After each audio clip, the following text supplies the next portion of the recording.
The Briefing with me, Tom Harwood, 9:30 Monday to Friday on GB News.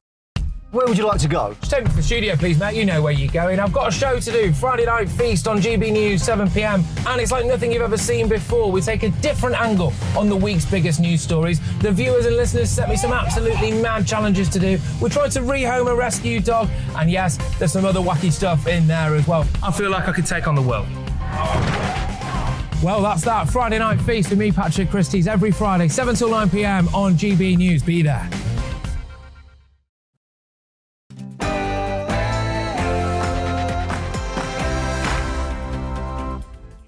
Good morning. You're watching and listening to GB News. Coming up on the Political Correction today, we are, of course, discussing what has been an explosive week in Westminster, with Boris Johnson announcing he's resigning as Prime Minister. But we'll also be talking about politicians showing their human sides, as well as energy and power supplies here in the UK. All of that plus plenty more after your latest news with Alice.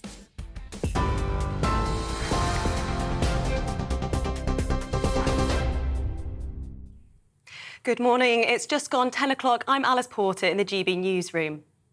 The International Trade Minister, Penny Mordaunt, has become the latest MP to announce their Conservative leadership bid. 9 Conservative MPs are now in the running, with the Chancellor Nadhim Zahawi and Transport Secretary Grant Shapps putting their names forward yesterday. They were joined by former Health Secretaries Jeremy Hunt and Sajid Javid, who've both promised to cut corporation tax. Former Brexit MEP Belinda de Lucy says the successful candidate needs to connect with the wider public. I think with someone like Rishi, he may connect more with the Lib Dems than with the Red Wall. And I think a lot of Tories who are lost to the Lib Dems may well come back with Rishi, but he may well not grasp the Red Wall because he doesn't have this one of the people. And you need someone who's one of the people, especially when you're fighting off this kind of identity politics business and all the high taxes that are going on don't connect with people. Calm has been restored in Sri Lanka's capital after the resignations of the country's Prime Minister and President.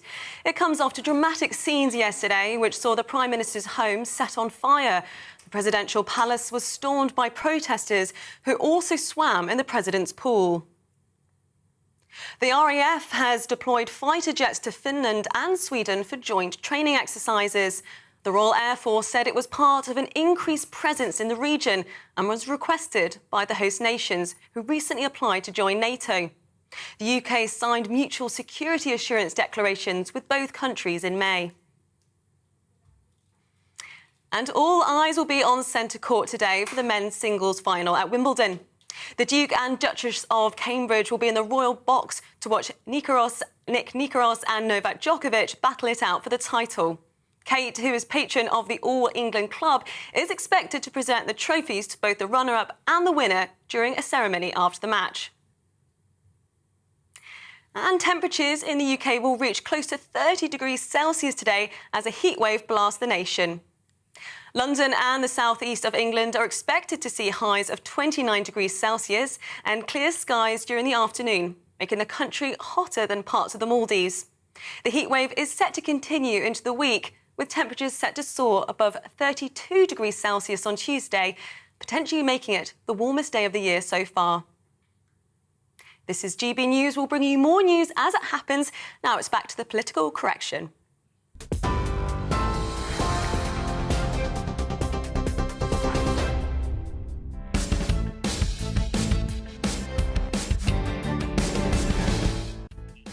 Good morning. You're watching and listening to GB News, and this is the Political Correction. I'm Deanna Davison, and today I'm joined in the studio by our very own Paul Embry, and in Northern Ireland by the wonderful Arlene Foster.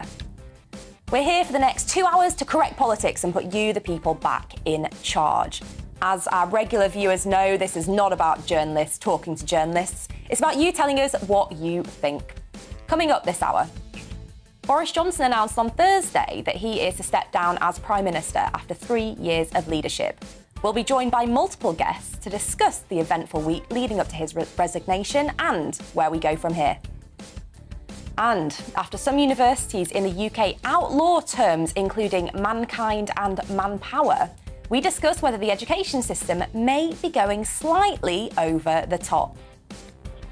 And as ever, here on The Political Correction, we want to hear from you. And today, we're asking if Boris Johnson is right to step down and who you would like to see as the next Prime Minister. If you want to get involved in the conversation and have your views read out on air, then email us on gbviews@gbnews.uk or tweet us at gbnews. This is The Political Correction.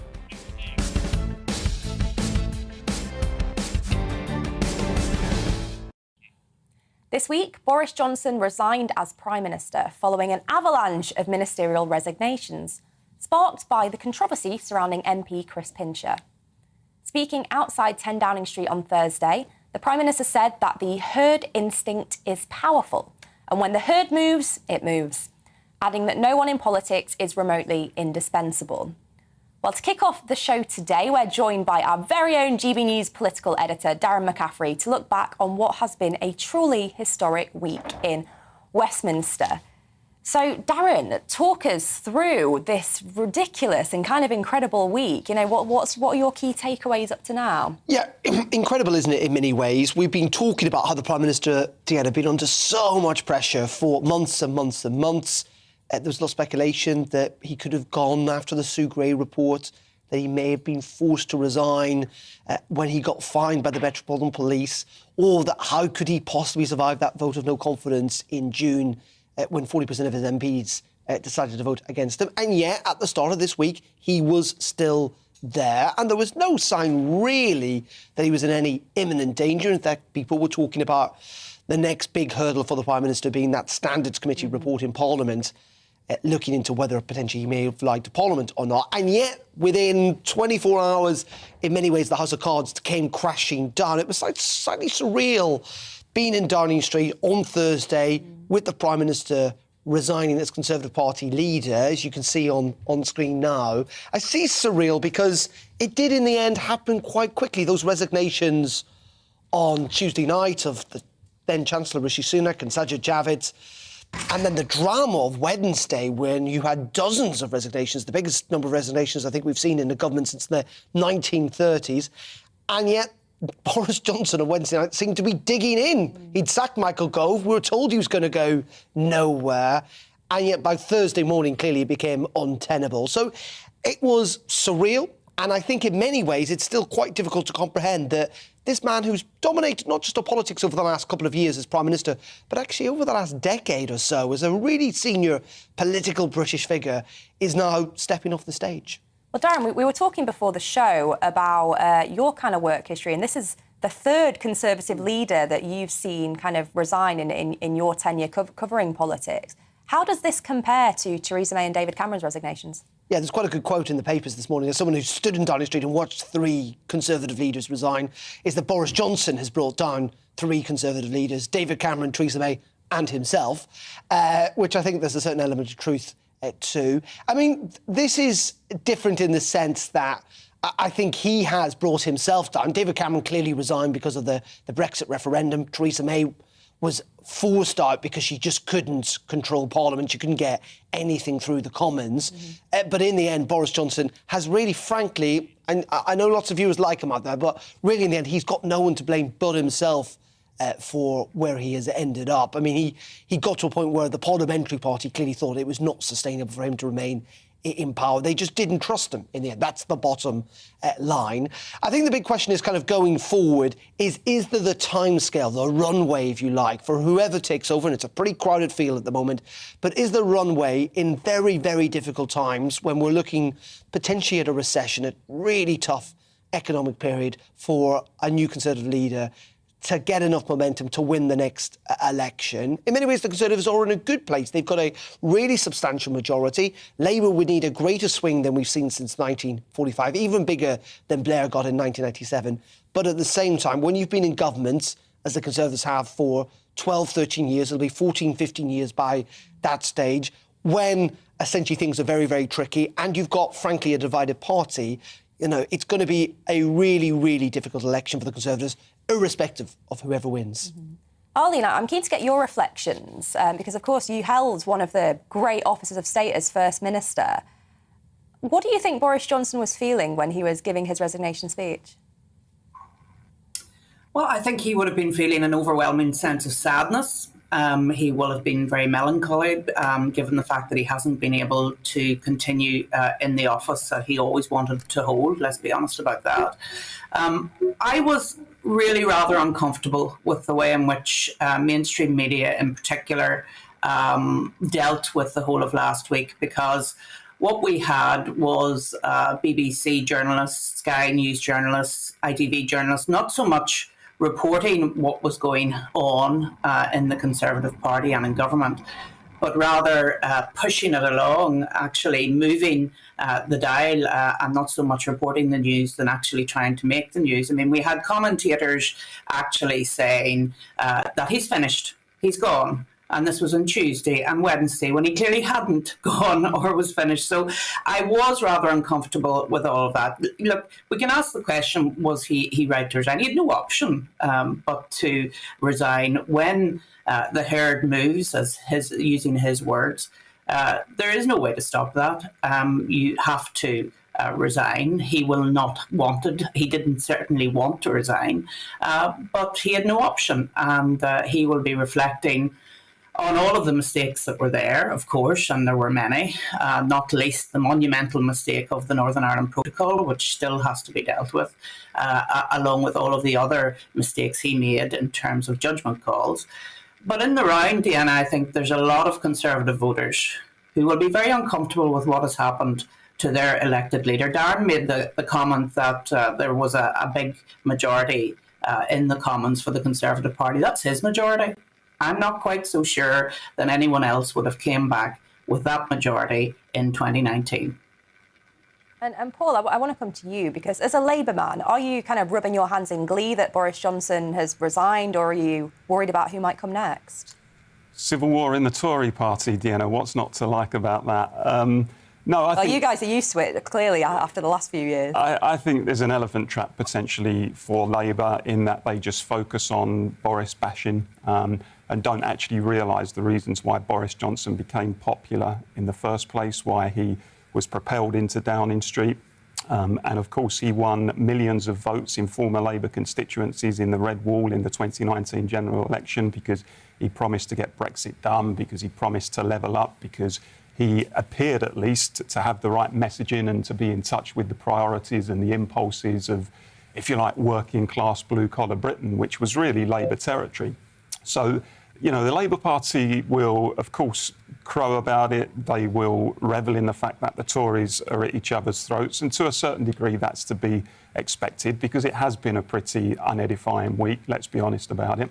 But that in itself is not going to win the Labour Party power. Simply relying on the Tories to get it wrong isn't going to be enough. Labour needs to be able to make a pitch to all of the millions of voters who it's lost over recent years, and to show to them that it presents a viable alternative, to show to them that it does understand their instincts, that it doesn't hate them anymore.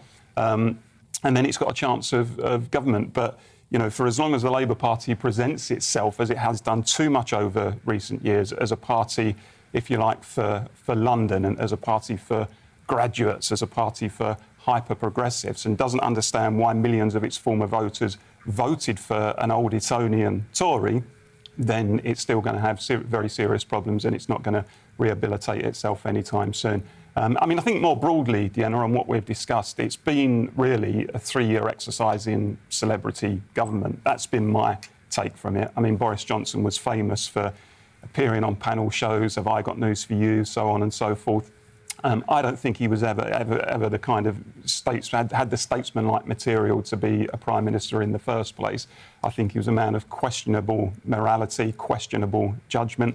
I think instinctively he's probably a social and economic liberal, whereas I think many people, or his strength at least in terms of messaging, was in the people who were the very opposite of those things. For example, you know, the Red Wall constituents, as we said. And I think, you know, his questionable morality has led him to the place where he is now. And in the end, I think he had no option but to resign. An interesting point, I think, is that so many Tory ministers resigning showed the effect it can have when you withdraw your Labour, which was quite nice to see, exerting leverage on their boss. They might want to bear that in mind for future. It's always a trade union angle, isn't there? Always. Darren, I'm just keen to come back to you. Obviously, the contest is about to really get kicked off. We've had a lot of candidates already declared. Over the next couple of weeks, Conservative MPs are going to whittle that down to the final two. And based on your instincts, who do you suspect will be the final two candidates that Conservative members will be voting on? As you say, it's already a pretty crowded field, Diana. We've got 9 now as of this morning. Penny Mordaunt's the International Trade Minister there. Our latest declare, pretty slick video she's just released online. Almost certainly we're going to hear from Liz Truss, the Foreign Secretary, tomorrow. She's probably going to launch her campaign. So that's at least 10. There may be a couple more, but I expect we're getting now to the absolute number, maybe around a dozen. And it's interesting, this race is going to take place so quickly. Parliament goes into recess, not this week, but next. And they're frankly going to have to get it down to 2 before then. We're going to see votes probably start as early as Wednesday. We could see a vote every day, maybe even a couple a day, depending on how many people drop out. You know what? I mean, it is clearly part of my job to try and make predictions about politics, but Conservative leadership races are actually really unpredictable. David Cameron, at the start of the leadership race back in 2005, was definitely not anywhere near the favourite to take over. I think the same was true of Margaret Thatcher back in 1975. And this is not like kind of 2019, you know, when there was an obvious successor in Boris Johnson, in particular from Theresa May. In saying that, clearly among MPs, and that's what matters initially at first, because they are the initial electorate, if you like. I mean, Rishi Sunak is clearly in the lead with MPs at the moment. I suspect you would have to conclude that he probably will end up in the final 2 just through sheer numbers, unless he kind of messes up, or there's a coalition that kind of builds elsewhere. And then I would have thought, and again, I say this, do not hold me to this. We don't know how it's going to play out. We are going to hold you to it. But you are, I know you are. I think the final 2 could either be Liz Truss or I suspect Penny Mordaunt, and I'm not entirely sure between those 2. So in the end, I think that might be the choice, kind of either the Foreign Secretary or the International Trade Minister up against Rishi Sunak in the final 2, for the membership will decide. And then you've got actually a reasonable campaign, maybe 3-4 weeks, where members will get to decide, and we'll have lots of TV debates, lots of hustings around the country, and they'll get to decide ultimately who wins.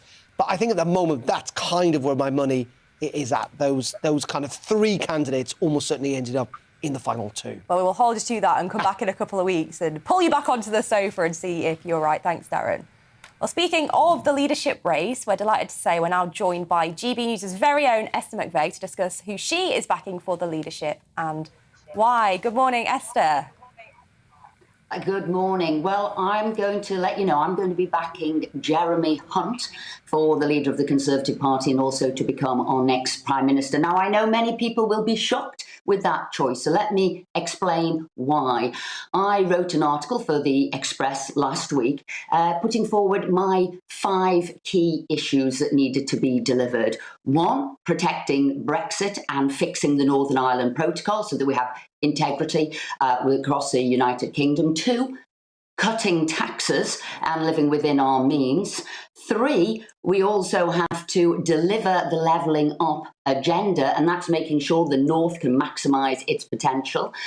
4, we have to reduce immigration and stop this illegal immigration once and for all, particularly those dinghies coming across from France. And 5, never again can we have blanket lockdowns that have caused the consequences and the devastation for this country. And Jeremy Hunt has agreed to all of that, just like Boris Johnson reached out to me for the blue-collar Conservative agenda and delivered on it. I believe that Jeremy will too. And I will also say, if Boris Johnson had followed those 5 key principles here, I don't believe we would be in the situation that we are now. Thanks, Esther. So Jeremy, of course, this is his second go at winning the leadership. Do you really think that he'll make it to the final 2? And if he did, that he'd be voted in by the membership? Well, I hope he will, because it would have been so easy for me to have retreated back into the silos and the tribes that we have. And I thought, no, let's reach out, let's reach across the Conservative Party, because you'll know Jeremy Hunt and I are sort of at opposite ends of the spectrum, but I do not believe that we can get the country back on board, and that's what's key here. It is reaching out to the country, delivering for the country, and this is what we've got to do so that we can appeal to the blue wall, and I don't believe anybody better than Jeremy Hunt can appeal to that blue wall. And he, of me, thought that I could be the person who reaches out to that red wall. And as you know, Deanna, that's something that I've done for over 20 years, reach out to the working class, the northern people. And I think it has to be a team effort. Anybody thinks that one particular person can reach out across all the issues and, let's say, mend the divides in the country and in the party, it is totally unrealistic.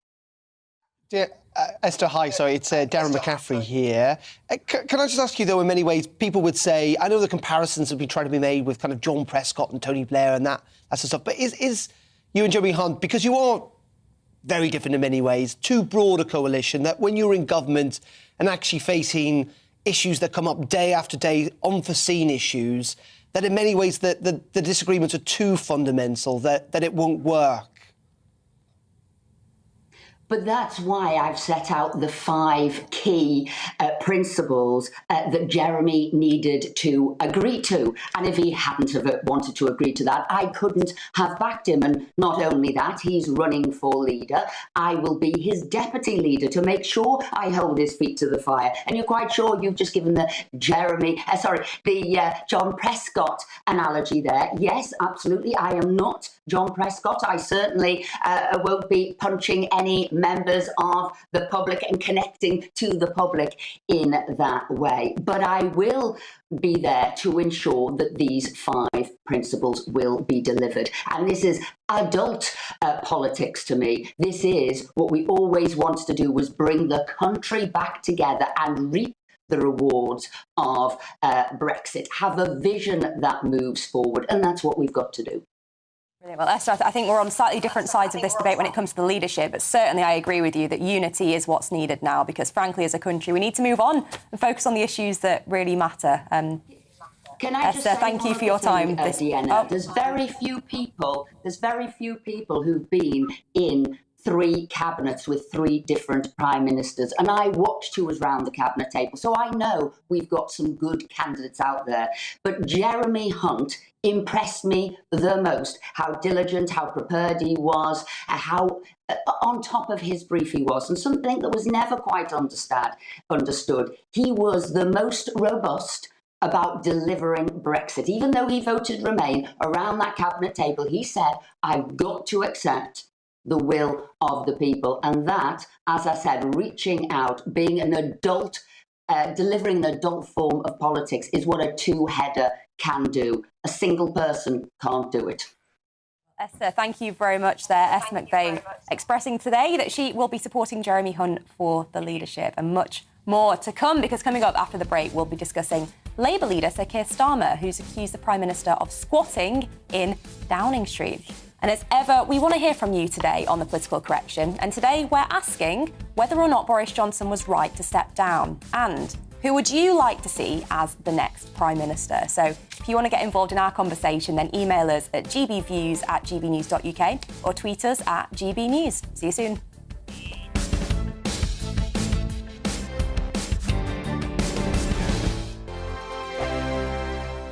We are GB News. We're right across this great nation. On TV, on radio, on digital, absolutely everywhere. We don't talk down to you.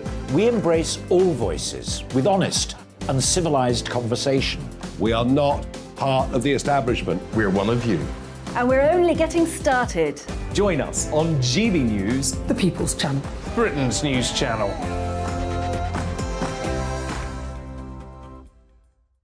Hi there, it's Stephen and Anne.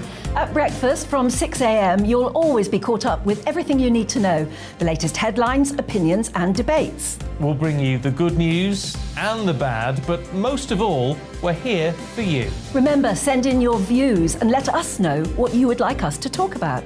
That's because we're your news channel. And every morning at 6 a.m, it's breakfast on GB News.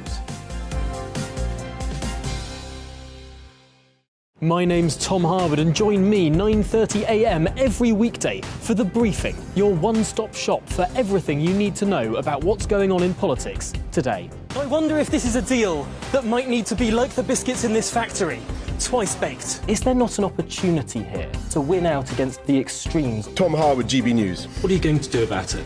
Things should have been done differently, and they certainly are being done differently. Don't miss it. The Briefing with me, Tom Harwood, 9:30 Monday to Friday on GB News. Where would you like to go? Just take me to the studio, please, Matt. You know where you're going. I've got a show to do. Friday Night Feast on GB News, 7 p.m. And it's like nothing you've ever seen before. We take a different angle on the week's biggest news stories. The viewers and listeners set me some absolutely mad challenges to do. We tried to rehome a rescue dog. And yes, there's some other wacky stuff in there as well. I feel like I could take on the world. Well, that's that. Friday Night Feast with me, Patrick Christie's, every Friday, 7 till 9 p.m. on GB News. Be there.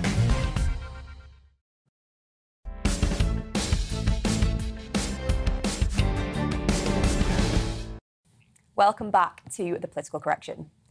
Now, Sir Keir Starmer has said he would try to bring about a national election using a vote of confidence in Boris Johnson, unless Conservative lawmakers remove him. Speaking during a news conference at the end of the week, the Labour leader also ruled out entering into an alliance or coalition with the SNP, but was less definitive on arrangements with the centrist Liberal Democrats. Well, to discuss Labour's position further, we're now joined by the Labour MP for Sefton Central, Bill Esserson. Bill, thank you for your time this morning. Let's talk about Keir's speech.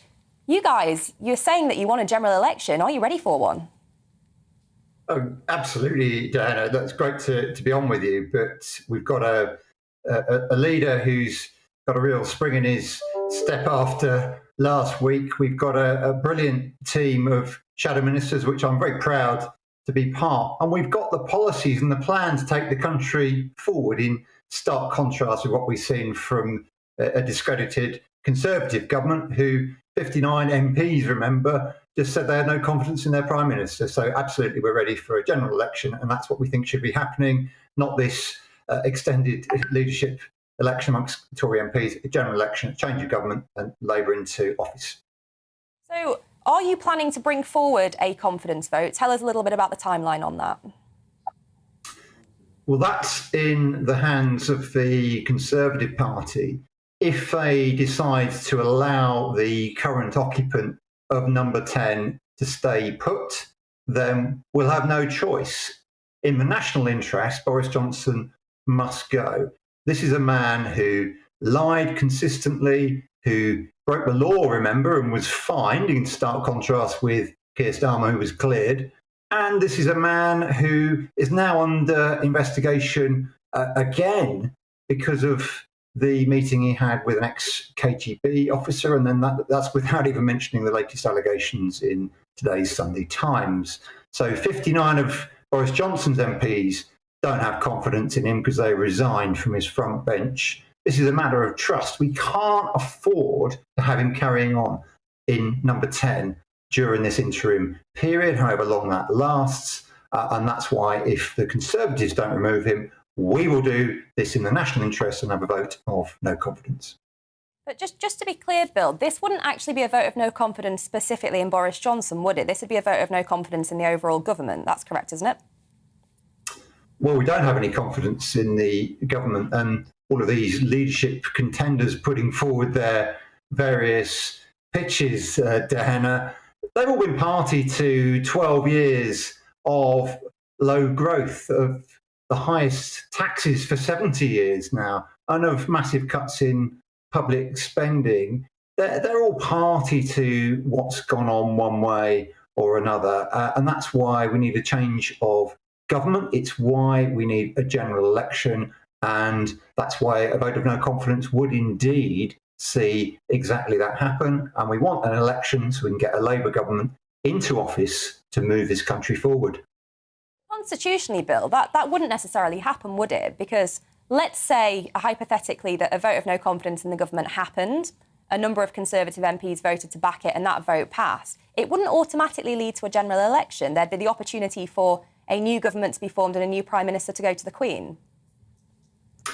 well, I think it would be very difficult for the Conservatives to justify not having a general election after a vote of no confidence on those terms, wouldn't it? But look, the first step is to remove Boris Johnson from number 10. And the best way, if the Conservatives really do want to carry on, well, they better be the ones who remove him. And Bill, final sort of question from me. It's a two-parter. Clearly, there's going to be a new Conservative leader very soon. Electorally for Labour, who would you most like to see from the current candidates? But in terms of who is best for the country, who would you most like to see? Well, Diana, I'm not going to speculate on who the new Tory leader is. You'll have your candidate, your backing, I'm sure, and we'll find out in good time who that is. But look, we've had 12 years where all of these candidates have supported policies that have seen the low growth. And that's the reason why we've got the highest taxes for 70 years. We've had 12 years of cuts in public spending. And we've seen this psychodrama in the Conservative Party, ending with 59 of the Prime Minister's front bench all resigning in protest at him. That's why we need a change of government. We need a fresh start, and we need a general election where Labour comes into power with the plans to take this country forward. Well, that was Bill Esterson there joining us to give his thoughts on current goings-on in Westminster. Paul, what do you think Labour need to do now?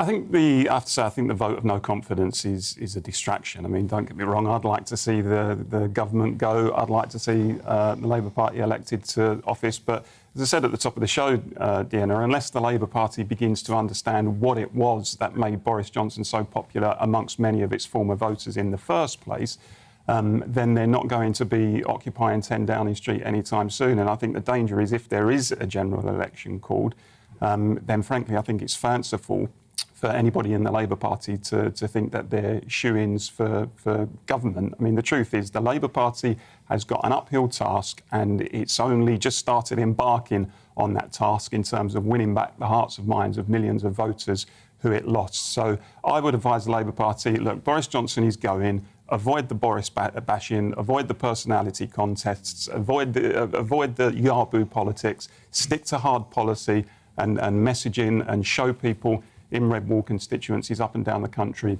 that you understand why you lost them and that you know what it will take to win them back. It's a long ball game for Labour. They need to understand that. Mm-hmm. And Arlene, you know, we've spoken about how kind of chaotic the last few months and arguably given global events the last few years have been. Surely now is not the right time for a blooming general election, is it? Well, I think Labour have gone completely carried away by their own PR, if I'm honest. And my goodness, some of the rhetoric coming from Labour has been very difficult to listen to. They're just going to sweep into power now, apparently, and without any regard, and Paul's absolutely right about this, without any regard as to why they weren't put into power in 2019. So they really do need to look at themselves. And I thought it was very interesting on the show on Friday, we had a Labour spokeswoman on, and she said around the Northern Ireland Protocol that the border in the Irish Sea is going to stay under Labour, and they're not going to deal with it. They will tinker around with the Northern Ireland Protocol, but they won't essentially change that border in the Irish Sea. Now, that is very, very concerning and should be concerning for everybody right across the United Kingdom, because what we're dealing with, of course, is the sovereignty issues around the UK and the fact that we have an internal border within the United Kingdom. So I thought that was very interesting as well. So, look, I think, of course, they're going to enjoy this moment. The Conservative Party have just lost their leader. He is going to step down very soon as Prime Minister when a new leader is put in place. And they're making the most of it. But I think Paul's right. They are being really over the top around this. And believe me, the electorate do not like this sort of frenetic yaboo politics which they're currently engaged in.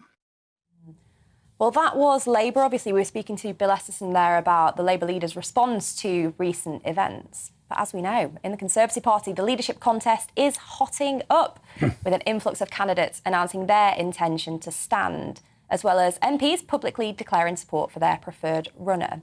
Jeremy Hunt, Sajid Javid and Grant Shapps have all put themselves forward in the past 24 hours, with Rishi Sunak, Liz Truss and Suella Braverman garnering considerable support from Tory backbenchers. Well, joining us now to discuss a raft of things, but including the latest in the leadership saga and what the new Tory leader needs to do to keep the electorate on side, is former Brexit secretary and former leadership contender himself, Conservative MP David Davis. David, thank you for joining us in the studio this morning. What have you made of the last week? Well, first thing I'll just comment on is your last subject, which was the supposed confidence vote. I mean, what Labour are saying is if you remove the Prime Minister, Boris, at the beginning of August, then we won't vote against you. But if you wait until the end of August, we will. I mean, you know, August, the month in which nothing happens, in which there are no international conferences in which he can do much, in which he is constrained by the Permanent Secretary's Code and the Cabinet Secretary's Code. I've never heard a dafter reason for a confidence vote, but that's by the by. And bear in mind, I was one of the first movers against Boris in removing him, so I'm not particularly sympathiser for him. But do you think, can I ask on that, David, do you think it would have the opposite effect to that which Labour intend, in the sense that people may suddenly, on your side, rally behind Boris Johnson and say, look, we'll get rid of him, but if it comes to Labour pressing a vote of no confidence, then we're going to hold back? Yeah, I spent Thursday walking around my colleagues saying vindictiveness in victory doesn't look very good, because you know, some people calling for it. And I said, don't do it. You know, you've won the day. Let's get on with it and find a new leader. Take our time over it. Get it right. You know. So yes, I think it could radically reverse it. I mean, there are a lot of Boris supporters still out there, you know, and they'll be very angry about this. So yeah, I do think it would completely blow back on them. Very silly. I thought maybe it was you that said, you know, they've let things carry them away. You know, Keir had a good week last week. I mean, he performed well in the chamber. He had a couple of good lines, you know, which he doesn't always do. And of course, he was exonerated with respect to the Durham issue, which is what I thought would happen actually. But you know, he's just let it. You know, they're letting themselves get carried away. They should start the rebuilding process for themselves to make themselves viable for government, not this nonsense. Anyway, sorry, you asked me about leadership contest. Well, speaking of the rebuilding process, obviously it's all getting kicked off in our party now. Yeah, that's right. And what's it like? Well, the first thing to say, just to sort of, it's not a rule of politics, but normally the favourite loses. And the reason the favourite loses essentially is because everybody turns on him. You know, if you've got seven... As you know personally. Absolutely. Right. 2005. That's right. If you've got 6, 7, 8 other candidates, what do they want to do? They want to displace the leader, and so you get all sorts of attacks, briefing in the press and so on. And we're seeing some of it happening now. I mean, with Rishi, I mean, it's turning into quite a nasty contest already, I'm afraid. And it hasn't even started officially yet. It hasn't started officially. And Rishi, of course, is lumbered, frankly, with defending the policy he has been adopting for the last few years. And I'm afraid it's a very poor economic policy. You know, they let inflation run away, didn't see it coming, and then let it run away. And arguably, at least part of it, not all of it, part of it was down to us printing too much money. So that means whoever comes in has got to put interest rates up. The most difficult person for that to do that is Rishi himself, right? Secondly, they radically increased taxes, both sort of overtly and by stealth tax, by not giving people increased allowances, which in inflation is a stealth tax. And as soon as those taxes started to bite, we went into recession. You know, you don't even need to make an argument. It's done, you know. And we get told, oh, if you cut taxes, it'll start inflation. No, it won't.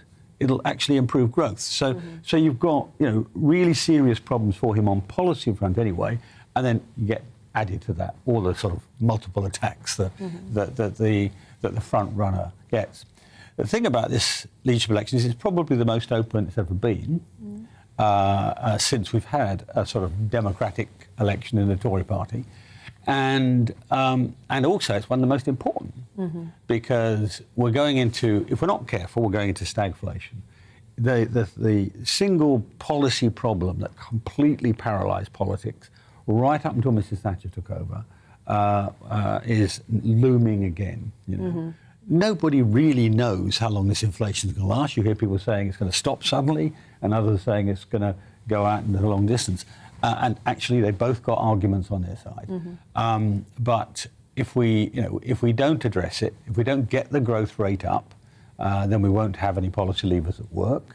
But at the same time, if we don't put interest rates up, which a lot of people will be very cross about, their mortgages and all the rest of it, then we won't get it under control either. So it's a really difficult set of problems to face, and we're all going to be looking at all of these candidates and saying, do they have the ideas, the policies?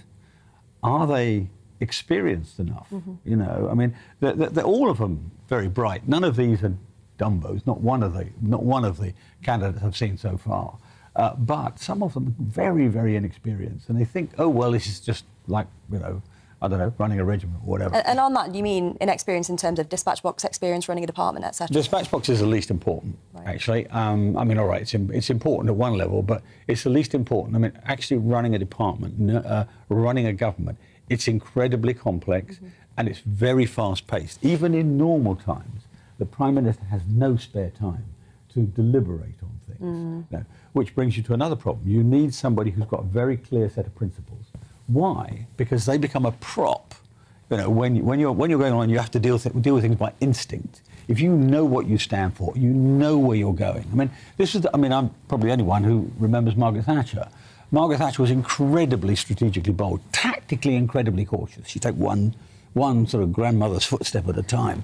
But nevertheless, she was very bold, so she knew where she was going all the time. That allowed her both to cope with the enormous workload, and I mean it is an enormous workload, and the sort of rushing from, it's not a question of dealing with a crisis, it's dealing with one crisis in the morning, and then another crisis at lunchtime, and then another crisis in the afternoon. Tony Benn, who I know you were an admirer of. A great mate of, yeah. Yeah, mate of. He always describes politicians as falling into two categories, signposts and weather vanes. Weather vanes just kind of follow, whereas signposts point the direction, this is where we go. Thatcher was one of those. Tony Benn himself was one of those. Yes, absolutely. Are there any signposts in the leadership contest that you... Well, that's what I'm looking for, truth be told. You see, I mean, one of the things that's happening right now is everybody except Rishi is saying we're going to have tax cuts, right?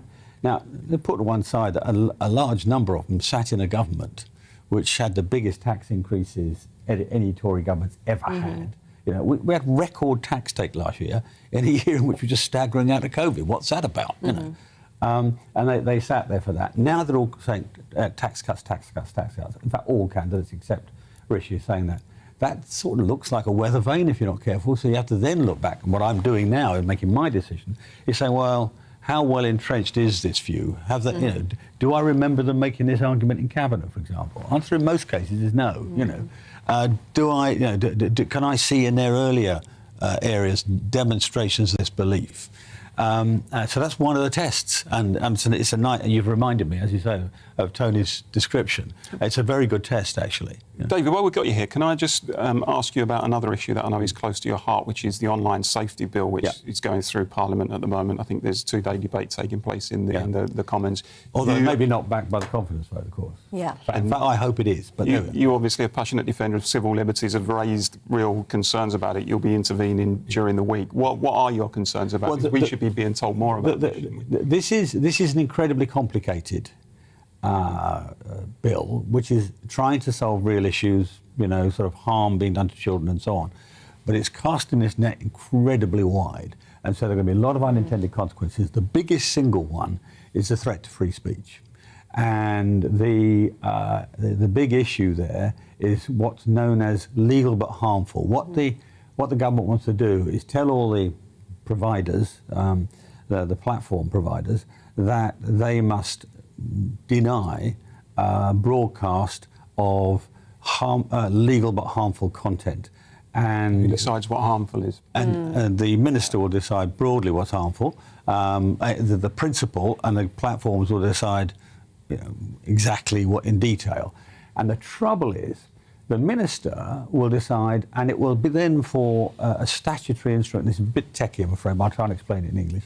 The statutory instrument committee to approve it. Now, these SI committees, as they're known, are all appointed by the whips. I haven't served on one for about 20 years, right? You're a troublemaker. Because they know what I'll do, So they're all appointed by the whip. So you're going to get basically a bunch of yes men saying yes to the minister, right? Now, let's imagine, and this is not completely imaginary, because I know this thought process has gone around Whitehall. Let's imagine they decide to make, quotes, misinformation legal but harmful, right? Now, what that might be? That might be people saying 2 years ago, this disease might have started in the Wuhan lab, because at that time, remember what happened when people said that then? They were leapt upon in a great way. Or it might be something else equally important. Or, bluntly, I mean, forgive me, but the left are much better at challenging as misinformation, well, not necessarily, but they're much better at it than we are. So you might actually have an effect of pushing it aside. But most important of all, that will shut down free speech in a big way. You know, and free speech, listen, the thing about free speech is people often think that there's a sort of tidy, neat version of free speech, you know. Free speech, but it's always the truth. Well, actually, that isn't how it works, you know. You and I might have a fierce argument. One of us is going to be wrong, you know, but it's not for somebody else to arbitrate that. The argument should decide that. You know? And we've got to put faith in people watching that debate to come to their own conclusions about who they I'm afraid I'm going to have to arbitrate at this point because we are out of time, I'm afraid. David, thank you so much for your time. David Davis there joining us to give his thoughts on the online harms bill and, of course, the current events going on in Westminster. Well, coming up after the break, we're talking about so-called woke universities and whether the education system is going slightly over the top. And do keep your views coming in. Today we're asking whether or not Boris Johnson was right to step down and who would you like to see as the next Prime Minister? Email us on gbviews@gbnews.uk or tweet us at gbnews. See you soon.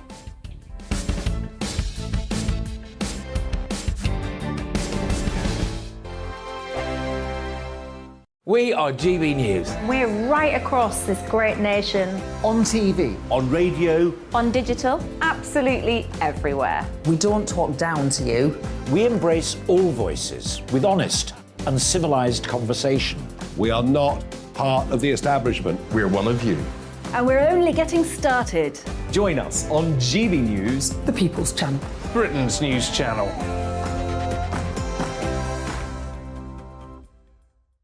Hi there, it's Stephen and Anne. At breakfast from 6 a.m, you'll always be caught up with everything you need to know, the latest headlines, opinions and debates. We'll bring you the good news and the bad, but most of all, we're here for you. Remember, send in your views and let us know what you would like us to talk about. That's because we're your news channel. And every morning at 6 a.m, it's breakfast on GB News. My name's Tom Harwood and join me 9:30 a.m. every weekday for The Briefing, your one-stop shop for everything you need to know about what's going on in politics today. I wonder if this is a deal that might need to be like the biscuits in this factory, twice baked. Is there not an opportunity here to win out against the extremes? Tom Harwood, GB News. What are you going to do about it? Things should have been done differently, and they certainly are being done differently. Don't miss it. The Briefing with me, Tom Harwood, 9:30 Monday to Friday on GB News. Where would you like to go? Just take me to the studio, please, mate. You know where you're going. I've got a show to do. Friday Night Feast on GB News, 7 p.m. And it's like nothing you've ever seen before. We take a different angle on the week's biggest news stories. The viewers and listeners set me some absolutely mad challenges to do. We tried to rehome a rescue dog. And yes, there's some other wacky stuff in there as well. I feel like I could take on the world. Well, that's that. Friday Night Feast with me, Patrick Christie's, every Friday, 7 till 9 p.m. on GB News. Be there.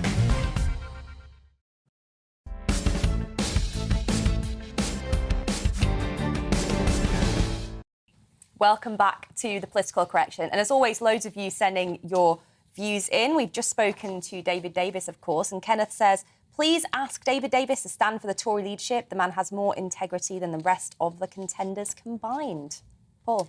Yeah, Clive doesn't hold back. He says the Labour Party's continual witch hunt and the very stupid vote of no confidence just shows exactly how pathetic and unelectable they are. What a stupid waste of time. Well, we've got some views here because, of course, we heard Esther McVey on the show earlier talking about the fact that she will be backing Jeremy Hunt for leader, and actually that if Jeremy Hunt is successful, he'll make Esther his deputy leader. Ross says, I like Esther McVey, but I find it truly staggering that she supports Jeremy Hunt as Conservative Party leader. A man who not only is an EU Remainer, but advocates Chinese-style lockdowns in the event of another pandemic. I think she's truly naive if she really believes he'll carry out the kind of policies that ensure Brexit and the party as a whole are a success, but time will tell.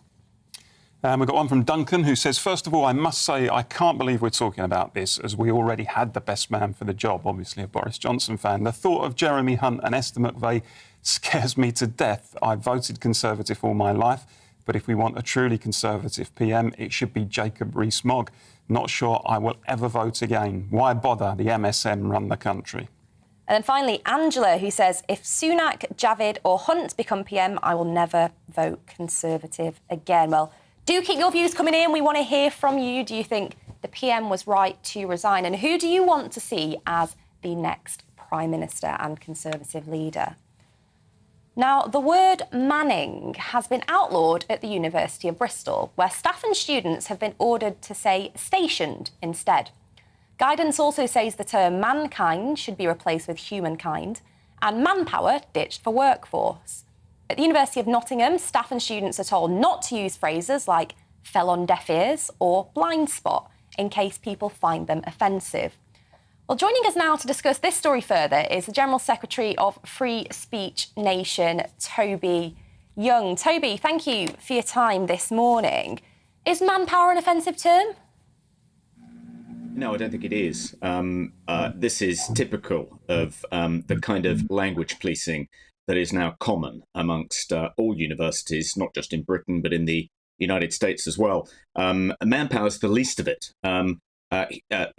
Apparently, we can't say mankind. We've got to say humankind. You can't say manning at Bristol. You've got to say stationed. You can't say able-bodied. You've got to say non-disabled. You can't use the phrases Generation X, Baby Boomer, or Millennial because somehow they're offensive. You can't refer to someone as middle-aged. You have to refer to them as an older person. I'm middle-aged. I'm not sure I find older person a more acceptable alternative. But as you know, this is the tip of the iceberg. Some even more absurd examples emerged earlier this year. So the University of Chester has issued a content warning about Harry Potter and the Philosopher's Stone. The University of York issued a trigger warning for students on its archaeology course on the grounds that they may encounter human remains in the course of studying archaeology. And you kind of think, well, you know, if encountering human remains is going to traumatize you, maybe archaeology's not for you. Sure. I'm shocked to hear that in, proudly referring to myself as a millennial, I'm apparently offending myself. So that's definitely a new one on me. But Toby, how do we combat this? Because it seems to be a current trend. I know you guys at the Free Speech Union are working hard, but what practical steps can we take to try and make some of these universities see sense? Well, there is a bill going through Parliament called the Higher Education Freedom of Speech Bill, which will strengthen protections for free speech on universities in England. Unfortunately, not the rest of the United Kingdom, but in England. And not only will that bill strengthen protections, particularly for academics, but students as well, but it will also create some enforcement mechanisms. So there are already some laws on the books which impose a duty on universities to uphold free speech. But unfortunately, because of the lack of any enforcement mechanisms, those laws are more honoured in the breach than the observance. So one of the things this new bill will do, and the Free Speech Union is very supportive of this bill, is it will create a new post of a free speech champion in the Office for Students, the English higher education regulator. And if students feel that their speech rights are being violated, or academics, they can complain to this new post holder. And it will also create a new law of tort. So students and academics feel their speech rights have been violated, can take universities to court. And we think that will improve the situation a bit. It won't solve the problem, but it will make things slightly better. Well, Toby, thank you for that, and particularly for your insights there onto the bills that are going to be coming through Parliament. We'd love to get you back on to talk in more detail, but we are pushed for time today as we've got a jam-packed show. Toby Young there, the General Secretary of Free Speech Nation, talking about woke universities. But moving on now, we're going to talk about energy in the UK, because this week the Business and Energy Secretary, Kwasi Kwarteng, tweeted that the power company Drax had, at his request, agreed to keep their coal plant online this winter, saying he has a responsibility to ensure the country has enough supply. Paul, this is something that caught your eye. I found it incredible. I mean, we have made such a big thing in this country, Deanna, about closing our coal-fired power stations, which we've done. We've only got a few left open in order to satisfy the demands of the Green lobby. And we've celebrated that, and previous energy secretaries have celebrated that and said how progressive, what a step forward it is. And now, all of a sudden, we've got an energy secretary effectively going cap in hand to a power supplier and saying, look, please, will you keep burning coal? Please, will you keep your coal, your electricity generation units going, because we're fearful that the lights are going to go out this winter. And when you're in that situation, you just have to say, look, what sort of mad approach have we had to energy policy in this country? What have we done in terms of energy security, that here we are effectively relying on an energy supplier to continue pressing ahead with its coal-fired generation units because we've closed all of our coal-fired power stations. And this, in my view, is a national scandal. The fact that we don't have energy security. We're now seeing enormous bills for ordinary working people. They're about to go up again in October. We've phased out coal far too quickly, in my view.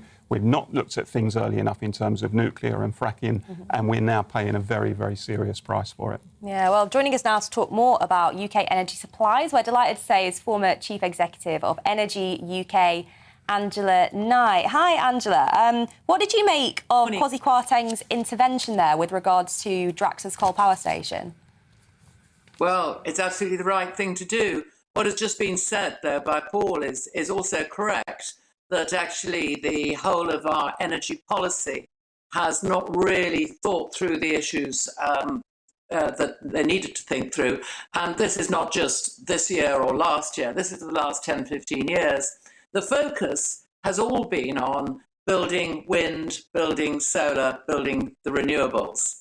The assumptions that a quantum of wind can take over from a quantum of gas or a quantum of coal is unfortunately wrong, because wind is highly intermittent, as is solar. And therefore, the piece that has been missing from the whole of the strategic plans for energy has been this period which we're in now, which is the transition from reliance on gas and on coal to moving to the renewables and new nuclear. And by omitting to think about exactly how this transition took place, we're now in a situation where absolutely the right thing to do is not shut down any more of our power stations. We know that Europe, well, the EU, I should say, mainland, continental Europe, put it that way, is going to be short of power this winter. We know that both because of the constraints on importing gas from Russia, correct constraints, of course, on the one hand, on the other, particularly Germany and Italy and Spain have been immensely reliant on that sort of gas import. But secondly, there's going to be a constraint because the big electricity exporter of Europe is France, because France is, 75% nuclear and hydro. But France has got problems with its nuclears. It's got both aging and maintenance issues. How much they're going to be able to export, I think, has got a very big question mark on it. We've got to assume that our connectors with France are not going to flow in our direction. So that means we've got to keep everything going, whatever it may be, including coal. And by the way, that is being reflected in other European countries as well. And Angela, we don't have much time, but I understand the government's moving towards building more nuclear. Are we going fast enough? How long is it going to take to actually come online? OK, if we go for the small-scale, repeatable nuclear, which Rolls-Royce, of course, is right in the advance of because it's been building these small-scale units for things like submarines and things for years. If we do that, then both the price, the repeatability and the timetable means that we can get quite a lot of nuclear power online. And what's more, not dependent on building it off the government or somebody else's government balance sheet, because these small-scale ones, they cost about 1.5, 2 billion. They can be built in 1.5, 2 years. They attract other sort of investment. So they've got to get on with that. But whilst doing so, we've got to recognise that we can't shut off our coal. Otherwise, as Paul has said, because our policy has been the wrong place, hasn't been fully thought out for years, if we shut off our coal now, then we will have problems in shortage of supply. Thanks, Angela. Angela Knight there, joining us, former Chief Exec of Energy UK. And stay with us on The Political Correction. We'll be hearing your views on the future Conservative leader. And keep those views coming in on gbviews at gbnews.uk. See you in a few minutes.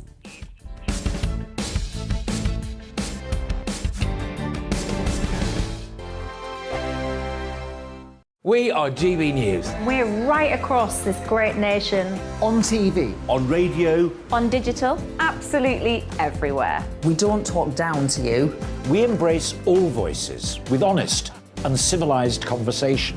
We are not part of the establishment. We're one of you. And we're only getting started. Join us on GB News, The People's Channel. Britain's news channel.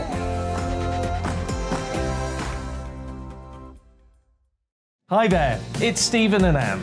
At breakfast from 6 a.m, you'll always be caught up with everything you need to know, the latest headlines, opinions and debates. We'll bring you the good news and the bad, but most of all, we're here for you. Remember, send in your views and let us know what you would like us to talk about. That's because we're your news channel. And every morning at 6 a.m, it's breakfast on GB News. My name's Tom Harwood and join me 9:30 a.m. every weekday for The Briefing, your one-stop shop for everything you need to know about what's going on in politics today. I wonder if this is a deal that might need to be like the biscuits in this factory, twice baked. Is there not an opportunity here to win out against the extremes? Tom Harwood, GB News. What are you going to do about it? Things should have been done differently, and they certainly are being done differently. Don't miss it. The Briefing with me, Tom Harwood, 9:30 Monday to Friday on GB News.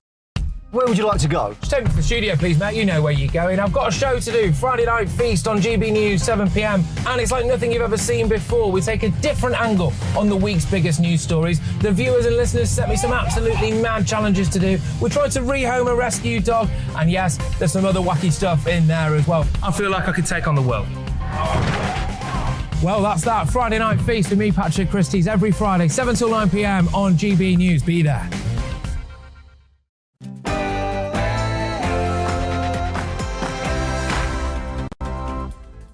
Good morning, you're watching and listening to GB News. Coming up on The Political Correction, Tory MP Rachel McLean will tell us why she's backing Sajid Javid.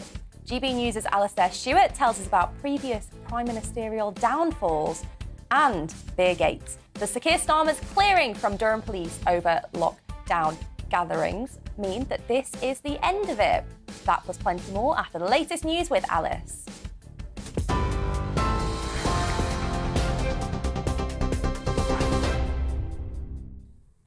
Good morning. It's just gone 11 o'clock. I'm Alice Porter in the GB newsroom. International Trade Minister Penny Mordaunt has become the latest MP to announce her Conservative leadership bid. 9 MPs are now in the running, with Chancellor Nadhim Zahawi and Transport Secretary Grant Shapps putting their names forward yesterday. They were joined by former Health Secretaries Jeremy Hunt and Sajid Javid, who've both promised to cut corporation tax. The Foreign Secretary Liz Truss is also expected to announce her leadership intentions. MP for Tatton Esther McVey says she's backing Jeremy Hunt, who said she would be Deputy PM if he becomes Prime Minister.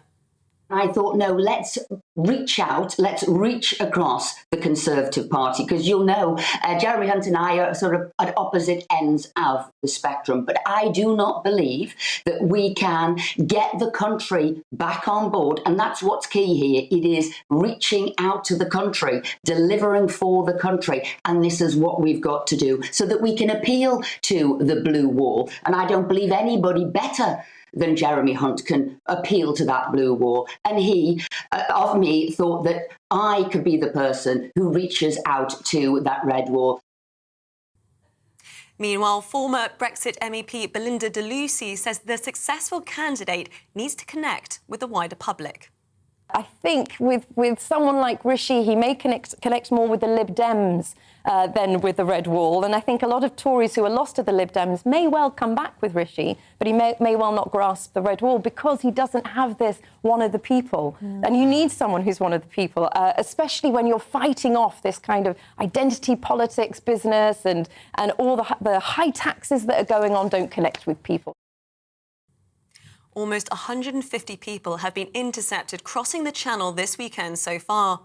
Children were among those who were rescued from 3 small boats. It brings the total number of crossings this year to over 13,000, almost double last year's figures. Downing Street has confirmed the deportation agreement with Rwanda will continue despite Boris Johnson's resignation.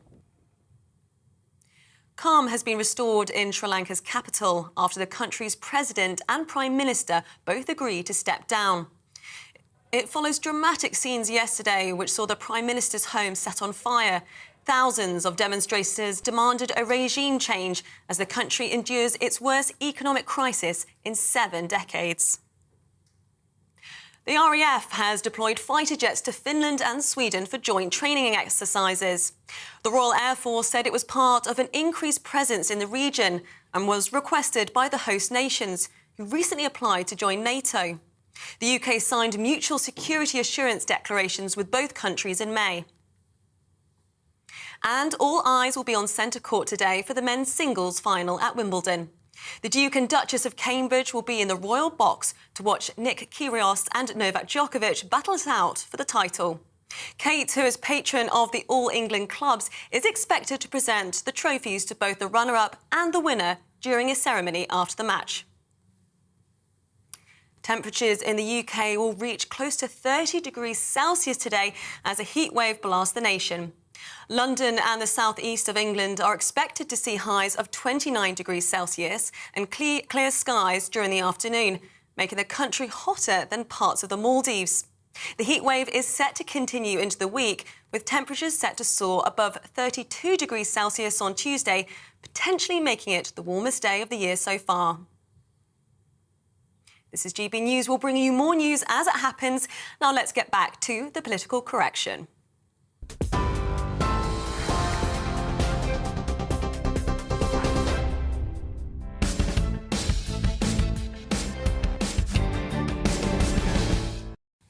Welcome back to the political correction.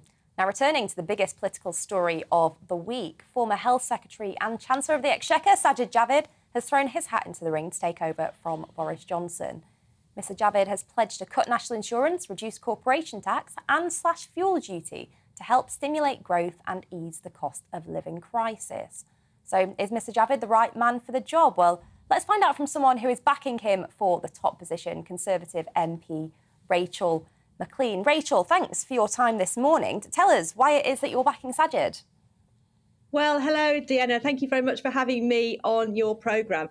So the first thing for me, the absolute key to this is who do I want to back, who's got that integrity to restore the trust in our system, to restore the trust in our politics, someone that I can trust to tell the truth and be honest with voters about the difficult choices that face us.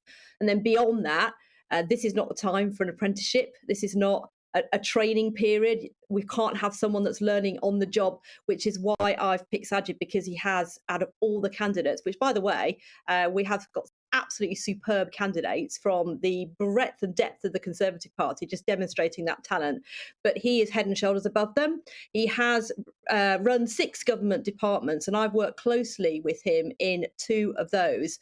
And those departments are the ones where he's demonstrated that expertise on the issues that really matter to voters, whether it is controlling our borders, nationality, small boats, dealing with those issues, and the terrorist threats, security threats, cutting crime, or because he has run the Treasury, he understands those financial challenges facing our nation. Then finally, of course, he's been running the health service for the last year, dealing with the after effects of the global pandemic. So for me, he has got that combination. He's the total package for me. And I believe that he is also the person to unite our party, because let's face it, that's another challenge that we have. We have to appeal to all parts of the country and all parts of our United Kingdom. And I genuinely think he's the person to do that. Mm. Well, Rachel, as you said, it's a very broad field at the moment, some really fantastic candidates putting their names forward. Do you think that Sajid will get enough support amongst MPs to make it to the final 2 and go to that party membership vote? Absolutely, of course I do. And that's why I'm prepared to come on national television, such as your fantastic show, Deanna, and make the case for him. I mean, clearly we're going to see MPs coming out and making the case. We're going to have those competitions and those hustings in Parliament, which I'm really looking forward to. And I think that when people have a chance to look at what Sajid has put forward, I mean, I think the first thing to say is he is a tax cutter. We need to get back to that free market, those Thatcherite principles, which is what drove him into politics, those values of public service, which is always what he's put at the front of his position. That's what my voters care about. And he can connect to people. He's come from that very sort of humble background, if you like. He's got that story of making his way in life. He embodies that aspiration, what our country's all about. I think that's incredibly inspirational. And I think he can go forward, not just for now, because clearly we're looking at this through the heat and light of a leadership lens, but we also have to trust the person can make the right decisions, whatever is thrown at us as a country over the coming weeks and months. And then we have to go forward, of course, and make the case to elect the next Prime Minister and a Conservative government. Again, I mean, I strongly believe that the Conservative Party is the answer to the questions facing the country. And I think that Sajid is the better person to embody those. Brilliant. Well, Rachel, thank you for your time. Thank you for coming on the show to kind of declare your support for Sajid. And I will see you for what I'm sure is set to be a very mad week next week. Well, as you all know, as our regular viewers will know, coming up at midday is the broadcasting legend Alistair Stewart. And we're delighted to say that we're now joined in the studio by him to look ahead to his show at 12. But I want to ask you another question first. You've been covering kind of politics and current affairs for many years. Yes. Is this one of the most bizarre, explosive weeks that you've witnessed? I think it is, because as Rachel just said to you then, and David Davis a wee while ago, there are some real fault lines, and it's quite tricky for people like Saj to come on and say, I will cut taxes and I will reduce this, that and the other. Well, you didn't when you were in the cabinet. Funnily enough, one of the top rank of candidates who can say that with some integrity is Liz Truss, who did fight the fight within cabinet alongside Jacob Rees-Mogg against that increase in national insurance. But for me, what makes it intriguing, and I'll explain why in a moment, is that I think there is a real possibility that it will be a fresh start candidate. And I'm not quoting my guest, Tom Tugendhat, who's coming up later on in the programme. And Tom, of course, is just one of the few candidates using pretty much that same slogan. Yeah, exactly. And that is to break with the past. These also, the other kind of top draw candidates, are also the ones who were all over the assassination of Boris Johnson, which we all know from our viewers' point of view, and you covered it earlier on in this programme, people are seriously uptight about. So, I mean, the first one, I didn't actually cover it as a journalist, but when Margaret Thatcher became the leader of the Conservative Party after the debacle of the Ted Heath years in the 70s, that was totally a fresh start. She'd been, I think, in education, but she'd held no senior job, and she said, look, this is really where we're going to go. This is what we're going to do. And he never forgave her, did he? No, the grand sulk. The grand sulk. But it was really a genuine departure for 10 years that then prompted a huge departure for Labour from the Michael Foot years via Neil Kinnock, John Smith, and ultimately Tony Blair, who then went on to have another 10 years in power. The other thing that I think is worth bearing in mind, and I repeat it, is that he or she who wields the knife seldom inherits the crown. And I can remember very, very clearly Heseltine's punch-ups with Thatcher in cabinet and out of cabinet over European helicopters, the European Union, all sorts of stuff like that. And it was an unknown, I think he'd been a junior minister in social security, John Major, who came through the middle of the field. So what really makes these things exciting, I think, is that there is the distinct possibility that it could be somebody who an awful lot of folk listening to these conversations will not know as well as they feel they know Rishi and Saj and Liz and the rest of them. Alistair, can I ask you this? In your experience as a journalist, do ordinary people attribute the same level of importance to weeks like this in politics, where the government goes into meltdown, where there's big personality contests between the big players, who's going to take over, who's in, who's out? The man on the Clapham omnibus in the Dog and Duck, do they share that in your view, or can the SW1 bubble become slightly obsessed by something that other people look upon as not entirely relevant to their everyday lives? No, I think that they probably do, and it's partly our job and all of the media at large, and I genuinely think we do it slightly better than others, is to keep reminding folk that a mere 200,000 members of the Conservative Party are not only going to elect their next leader, and that you lot in the House of Commons are going to select the final two who that 200,000 choose between, but this is the next Prime Minister. And it's like after David Cameron departing, going ba-dum, ba-dum, as he walked through the door of number 10, whoever succeeded Dave was then going to be the Prime Minister. It happened to be Theresa May, who then frittered away a very small majority and caused real difficulties and ended up in yet another minority one. Now, I think there is a big difference. If somebody's been defeated, thrown out, and a party licks its wounds and then comes up with the William Hagues of this world, the Michael Howards of this world, it took them an awful long time to be back in a position where they could win power. But whoever wins this contest is the next Prime Minister of the entire United Kingdom, as well as being the leader of the Conservative Party. So I think they are engaged with that, and if they're not, we collectively are failing. Well, Alistair, you said there that you wouldn't be surprised if the person who emerges, or certainly emerges near the top, is someone that people at home maybe don't know as well. And I'm a dear friend of Tom, but I don't think Tom would mind me describing him in that fashion. He hasn't held one of the great offices of state, so perhaps isn't as well known by the public, but you're going to be interviewing Tom Tugendhat on your show. Yeah, I completely accept that, and I suspect that Tom does as well.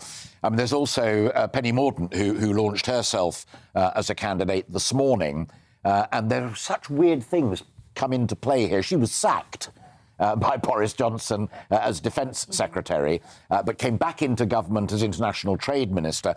And like Ben Wallace, she's just carried on doing what she can over in the States, trying to cut trade deals in the same way that Ben has carried on and even announced that he wasn't going to run because he wants to carry on being the Secretary of State for Defence and defending this country and supporting the people of Ukraine. But they will become known. And I think Tom has one slight advantage in that sense of not being as well known as some of the others, and that is as the chair of the Foreign Affairs Select Committee on big issues like China, Huawei, and indeed Ukraine. We tend to give people like that a little bit more coverage. Tobias Ellwood at Defence Select Committee is another example.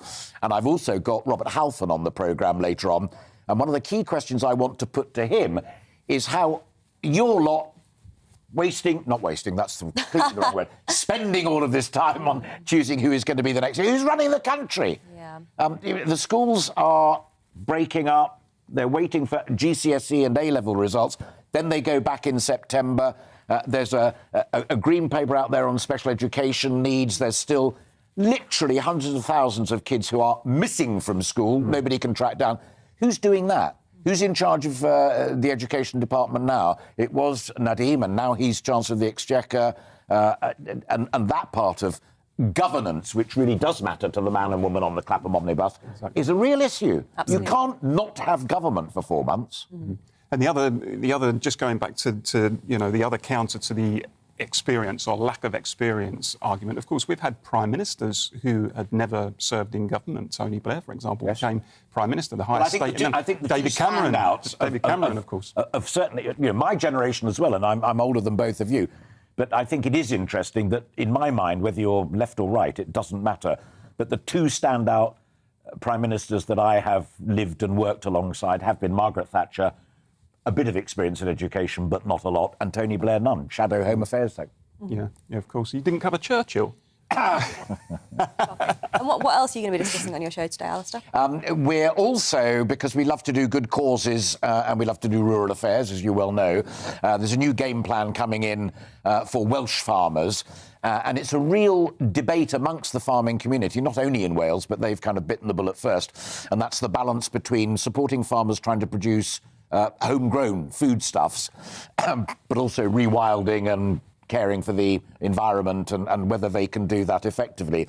And I'm absolutely thrilled to bits that Peter Shilton's wife is coming on, Steph, to talk about her work supporting people who've got a real addiction problem with gambling, which Peter himself, one of our greatest ever England goalkeepers, suffered with, and I use that word advisedly, for 45 years. It's like drugs, it's like alcohol. For some people, it's more than just a little difficulty, it's an illness. And I think for her to put her head above the water and beat the drum on behalf of all of those, not just her lovely husband, is awesome. So she'll be on the programme. His story is very powerful. It's certainly worth listening to. It is so important. And the work Tracy Crouch did on fixed odds betting machines. Yeah. People are taking their lives. They get into such debt over this. It's heartbreaking. Well, it sounds like, as always, it's going to be a jam-packed and exciting I'll try and get it all in if I can. So you know what to do if you're here at the end of the political correction. Don't go anywhere, stay on, because the wonderful Alistair Stewart will be running his show from 12 p.m, so don't go away. Now, on Friday, the world was shocked by the news that the former Prime Minister of Japan, Shinzo Abe, was tragically shot dead whilst delivering a campaign speech in the city of Nara. World leaders, religious figures and citizens rallied to pay tribute to the country's longest-serving Prime Minister, with British Prime Minister Boris Johnson saying his global leadership through uncharted times will be remembered by many. Now, Arlene, I was quite moved to see some photographs of you with Prime Minister Abe, so tell us a little bit about your experience with him. I was very privileged to actually greet the then Prime Minister Shinzo Abe to Northern Ireland for the last G8 summit. If you will recall, it was held in Enniskillen. David Cameron held it there. And I say the last because, of course, it became the G7 after Enniskillen because Putin then left the G8. And Shinzo Abe came along to Northern Ireland, and there's a shot of me greeting him coming off the plane. And not only did he come for the G8, he actually came out of the G8 bubble and engaged with the then First Minister and Deputy First Minister, Peter Robinson and Martin McGuinness. He then invited them to Japan for a trade mission later on in the year, which they did indeed go to Japan and had that trade mission there. So he became someone who was a friend of Northern Ireland. And of course, we were all horrified to see the most dreadful way in which he lost his life by someone who hadn't pulled together a gun, because of course in Japan the gun laws are quite tight, but this individual was able to construct a gun and to shoot at the former Prime Minister at close quarters. And it just goes to show no matter what sort of security you have around you at these events, if someone wants to take someone's life, then it's very, very difficult to stop. So it's incredibly sad, and I think a lot of people in Northern Ireland and of course across the United Kingdom and the world we're very sad to see this event happening. Arlene, do you think there is a kind of worrying rise in the modern age of kind of political violence? Because, you know, we see scenes kind of all over the world, but particularly in more democratic countries. Seeing this in Japan, to me, was a huge shock. It was a huge shock, and I think coming from Japan as well, unfortunately, in America these days, we expect gun crime because there has been so much there in recent years. But for someone of his stature to be taken out by a lone gunman who made his gun essentially, and then came up and shot him dead at close quarter, it is really quite frightening, I have to say, Deanna. And he was a very popular individual, as I understand it, in Japan. He'd stepped down in 2020 as Prime Minister due to health concerns, and he was out campaigning for a friend, as I understand it, and given the speech. Very, very concerning that someone who is a retired politician, not even in the front line at this time, should be murdered in this way. Mm-hmm. And Paul, what were your reflections on hearing this awful news? It was awful. I think he was an impressive leader, actually, in many ways. I think he did a lot of good for Japan and for the Japanese economy, got unemployment down, got wages up and so on. But, you know, putting all of the political stuff aside, I'd tend to agree with Arlene. You know, if there is a madman who is intent on seeking out a particular politician and doing something dreadful, then I'm not sure that ultimately, short of completely ring-fencing those politicians and keeping them away and shielding them from the public, and no democracy should ever want to take those extreme measures, of course. And short of doing that, I don't know that you're ever going to stop people with that kind of mindset. And it seems to me, and we've seen it, your own colleague, of course, Deanna, Sir David Amess, and Joe Cox and other democratic politicians around the world who, when these people just get them in their sights, it's almost impossible, I guess, to guarantee their security 100%. But it was an awful, awful incident, and shows us actually that for all the criticisms we level at politicians sometimes, they do put their lives on the line, and in this case, make the ultimate sacrifice. We shouldn't forget that. Well, that's the news there that Shinzo Abe was assassinated earlier this week. Send us your reflections, gbviews@gbnews.uk. But don't go anywhere, because after the break, we're joined by the MP campaigning for all staff to be able to keep the tips that they earn. And we'll have your latest sports news with Aidan McGee. All this and much more to come, so stay with us.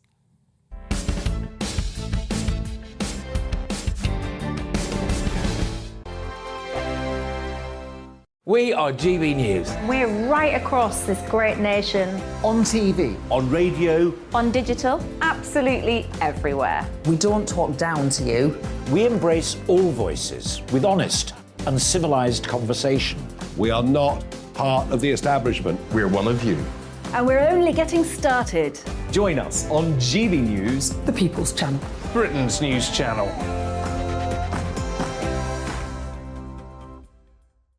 Hi there, it's Stephen and Anne. At breakfast from 6 a.m, you'll always be caught up with everything you need to know, the latest headlines, opinions and debates. We'll bring you the good news and the bad, but most of all, we're here for you. Remember, send in your views and let us know what you would like us to talk about. That's because we're your news channel. And every morning at 6 a.m, it's breakfast on GB News. My name's Tom Harwood and join me 9:30 a.m. every weekday for The Briefing, your one-stop shop for everything you need to know about what's going on in politics today. I wonder if this is a deal that might need to be like the biscuits in this factory, twice baked. Is there not an opportunity here to win out against the extremes? Tom Harwood, GB News. What are you going to do about it? Things should have been done differently, and they certainly are being done differently. Don't miss it. The Briefing with me, Tom Harwood, 9:30 Monday to Friday on GB News. Where would you like to go? Just take me to the studio, please, mate. You know where you're going. I've got a show to do. Friday Night Feast on GB News, 7 p.m. And it's like nothing you've ever seen before. We take a different angle on the week's biggest news stories. The viewers and listeners set me some absolutely mad challenges to do. We tried to rehome a rescue dog. And yes, there's some other wacky stuff in there as well. I feel like I could take on the world. Well, that's that. Friday Night Feast with me, Patrick Christie's, every Friday, 7 till 9 p.m. on GB News. Be there. Join me, Darren Grimes, for Real Britain every Saturday and Sunday from 2 p.m. A news hour that comes with a trigger warning. Scorching hot opinion with prominent guests saying the unsayable and a little bit of weekend fun thrown in. Unlike other broadcasters, I won't be forgetting what the B in our name stands for. So howie in for Real Britain Saturday and Sunday from 2 p.m.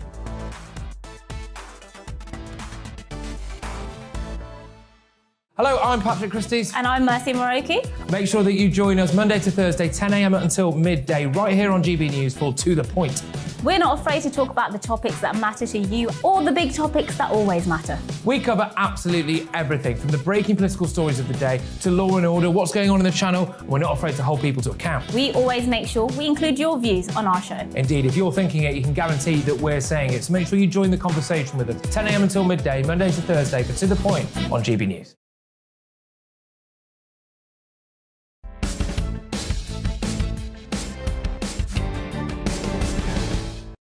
Welcome back to The Political Correction. And as always, loads of you getting in contact with us, a lot of views in particular about the Tory leadership contest and the events in Westminster of this week. So Jace says, after looking at all the candidates, I'm down to two for the new Conservative leader, either Kemi Badenoch or Suella Braverman. They're both Brexiteers, believe in British values and are not afraid to speak their mind. I believe either would be an excellent choice, and a strong-minded woman could be exactly what we need right now. Paul. And Virginia says, can we not put out in the public domain the names of the people making these decisions in universities, going back to the discussion we had with Toby Young, of course, so that they can be challenged properly about this? We need a law that stops this thing altogether, no matter where it applies. This isn't just free speech, but freedom to live and think in a free country. This will remove our freedom completely if it's allowed to carry on. It's one of the most important issues in this country, as much as immigration. This is indoctrination and abuse, which is illegal here. Well, certainly a few views coming in on that universities discussion. Arlene? Yeah, indeed. And also on the energy issue as well, which Paul raised. Hi, Paul, spot on. We have seen politicians hurl the nation headlong into a green approach with no consideration of security or cost. It is a scandal. Paul is correct. It is not Russia, but our own elected fools we should blame. And, you know, that whole energy trilemma of security, cost and mix of fuels, we have gone down the road of just looking at the mix instead of actually looking at the security and the cost issues as well. And I think that's where the energy policy has fallen down. So I'm just going to go back to the university's point. I've had a few here. David says, university idiots must stop messing with the English language. Language naturally evolves. Let that process continue. Don't force it.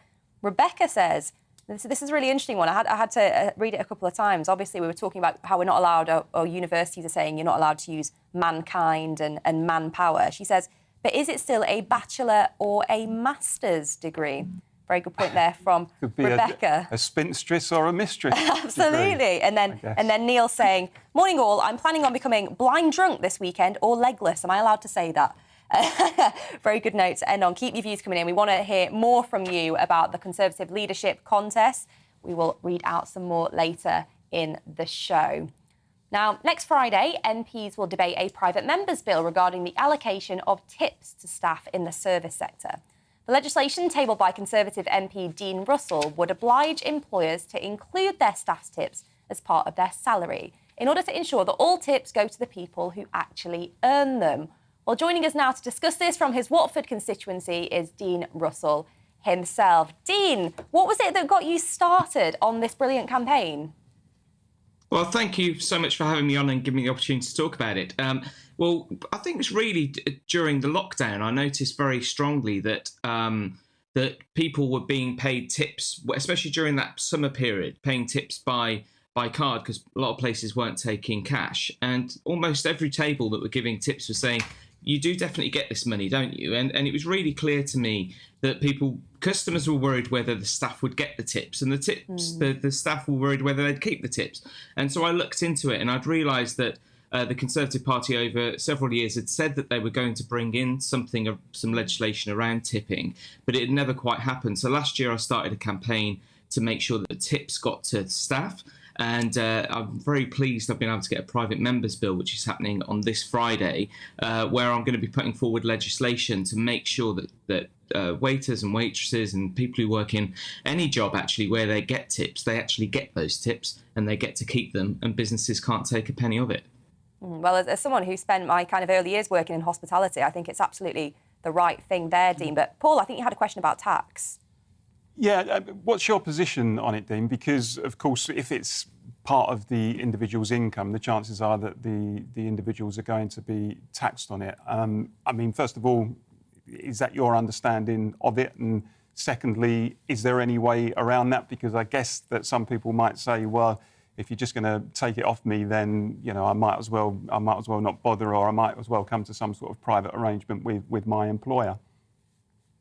So the bill itself doesn't touch tax at all. All it's about is saying that workers have got rights to say to their company that if they've been taking their tips, that they can have them back. So there's no change whatsoever in legislation or law about the tips in terms of tax. It's all about saying that, look, if you give a tenner as a customer, you give a tenner to a waiter or waitress, and they get to keep that. Legislation doesn't change that. It's more about if there's a pool of money. So if there's a tips jar, or there's a lot of money taken via credit cards as tips, that the business has to be transparent on that.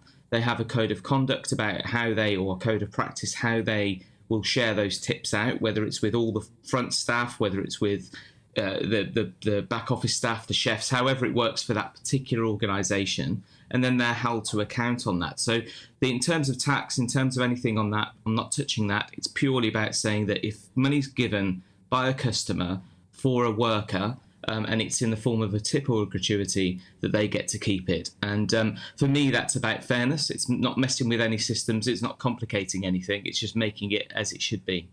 Mm-hmm.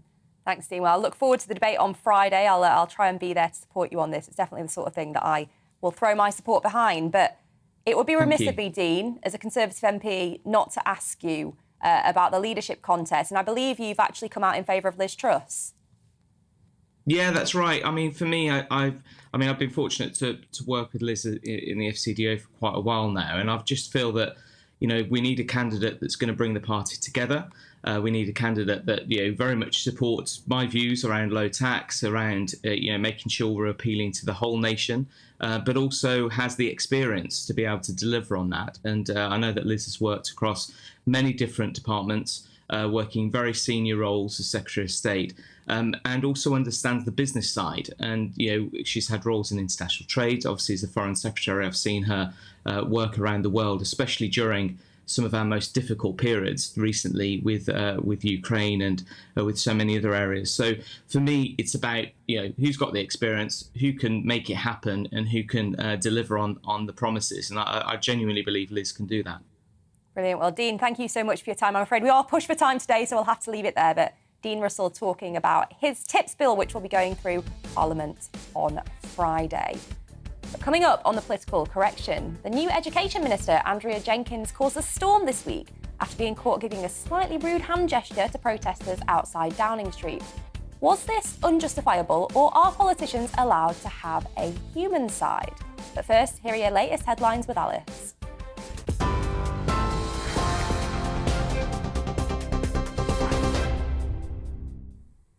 It's just gone 11:30. I'm Alice Porter in the GB newsroom.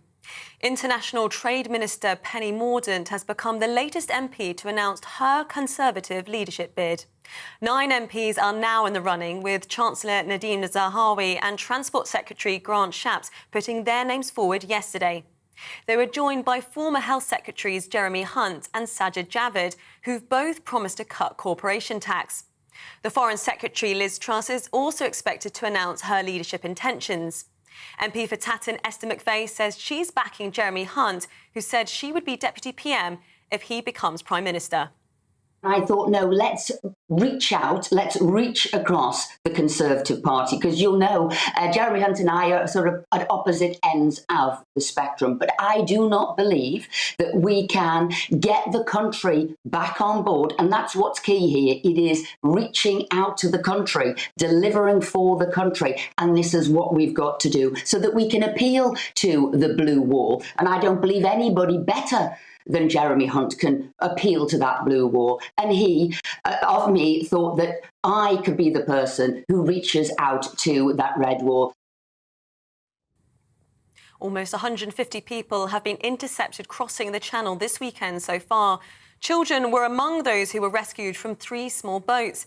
It brings the total number of crossings this year to over 13,000, almost double last year's figure. The Royal Air Force has deployed fighter jets to Finland and Sweden for joint training exercises. The RAF says it's part of an increased presence in the region and was requested by the host nations, who recently applied to join NATO. The UK signed mutual security assurance declarations with both countries in May. And all eyes will be on centre court today for the men's singles final at Wimbledon. The Duke and Duchess of Cambridge will be in the royal box to watch Nick Kyrgios and Novak Djokovic battle it out for the title. Kate, who's the patron of the All England Lawn Tennis Club, is expected to present the trophies. TV, online and DAB plus radio, this is GB News. Don't go anywhere. The political correction will be back in just a moment.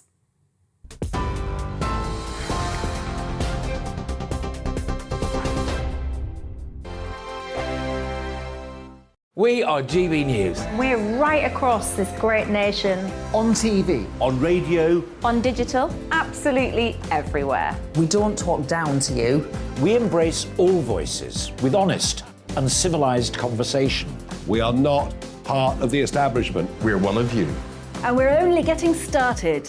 Join us on GB News, The People's Channel. Britain's news channel.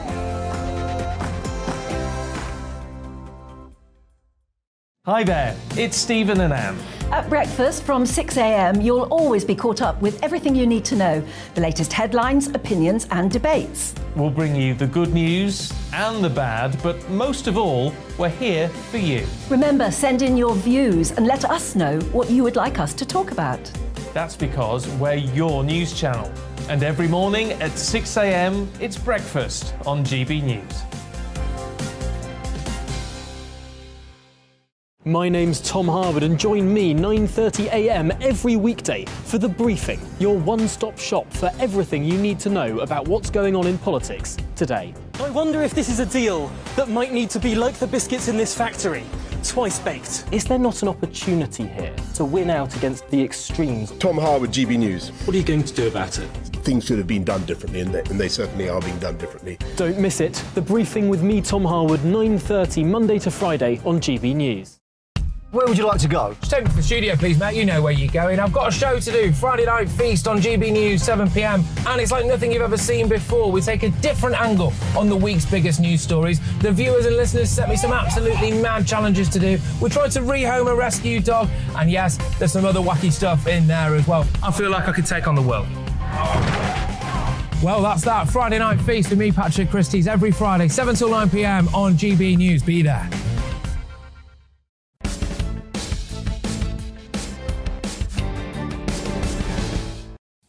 Welcome back to the Political Correction, and I mean it when I say the inbox has been absolutely flooded with your views today, so thank you for engaging with us so well. A lot of views, obviously, about the Conservative leadership contest.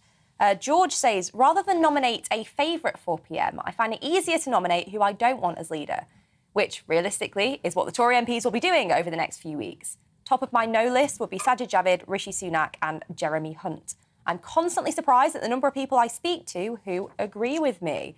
And Paul, what views have you got there about the leadership contest? Yeah, from Bob. With regards to the who should be the incoming Prime Minister, my vote goes to Penny Mordaunt, says Bob. This lady, for starters, is a Brexiteer. She's a breath of fresh air, especially the way she recently conducted herself in the Commons, shaming and obliterating Labour's Angela Rayner.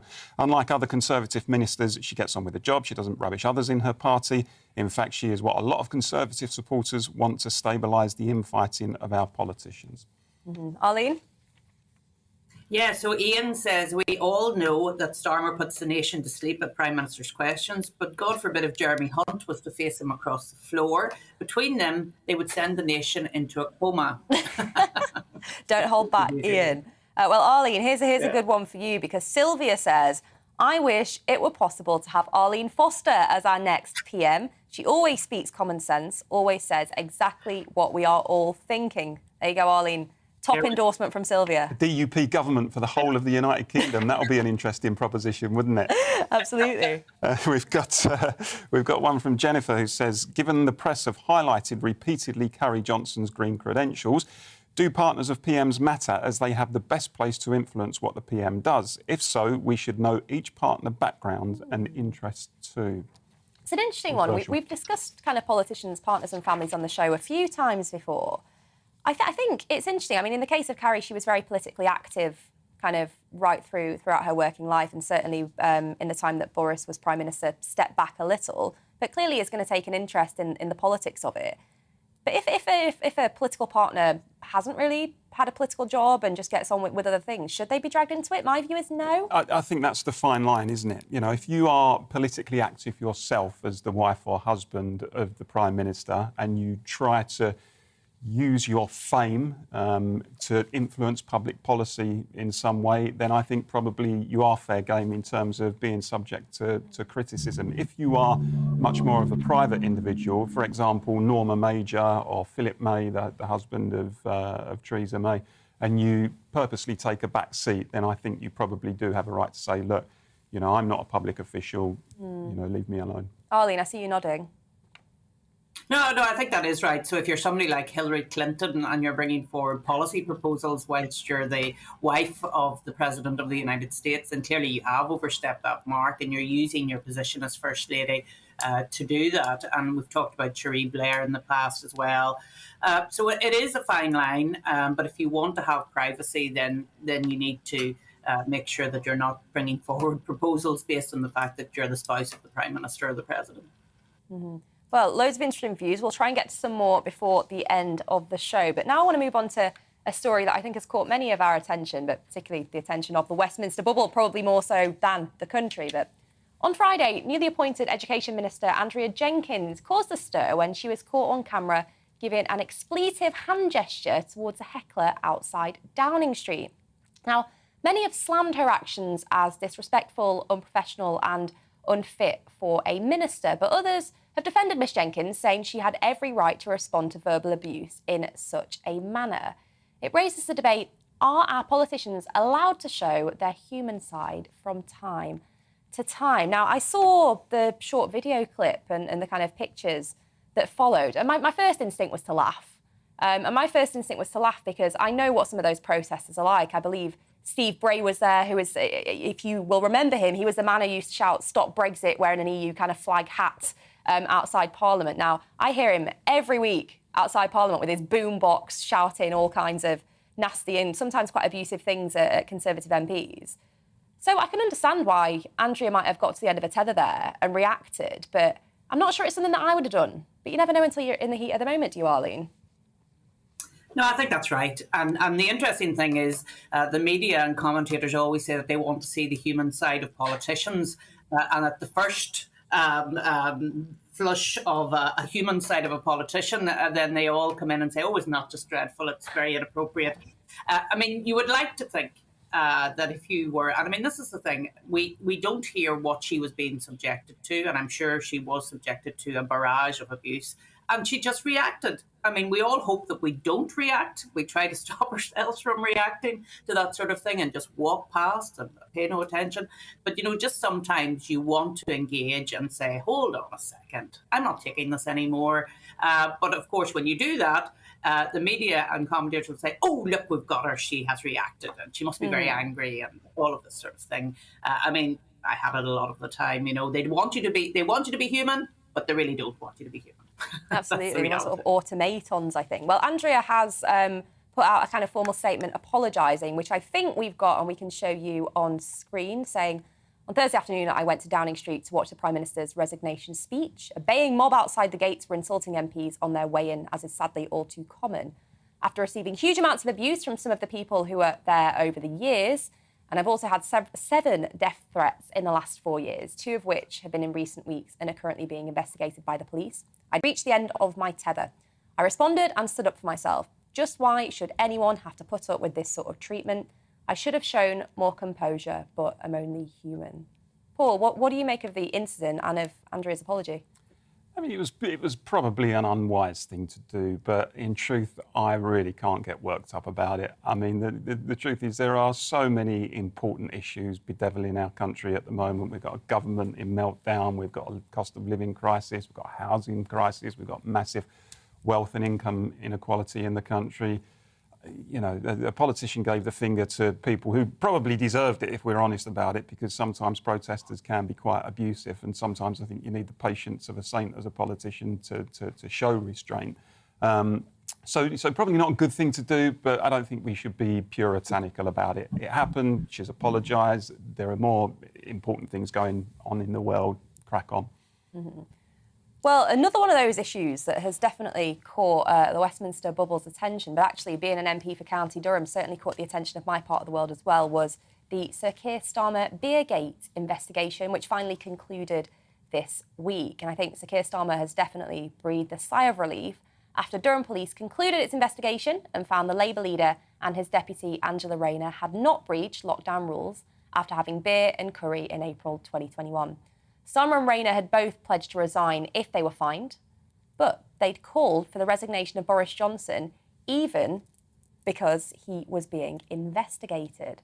So do we think now that Partygate and Beergate is finally over? And was it fair that Boris Johnson faced so much backlash when Sir Keir Starmer seemingly got off scot-free?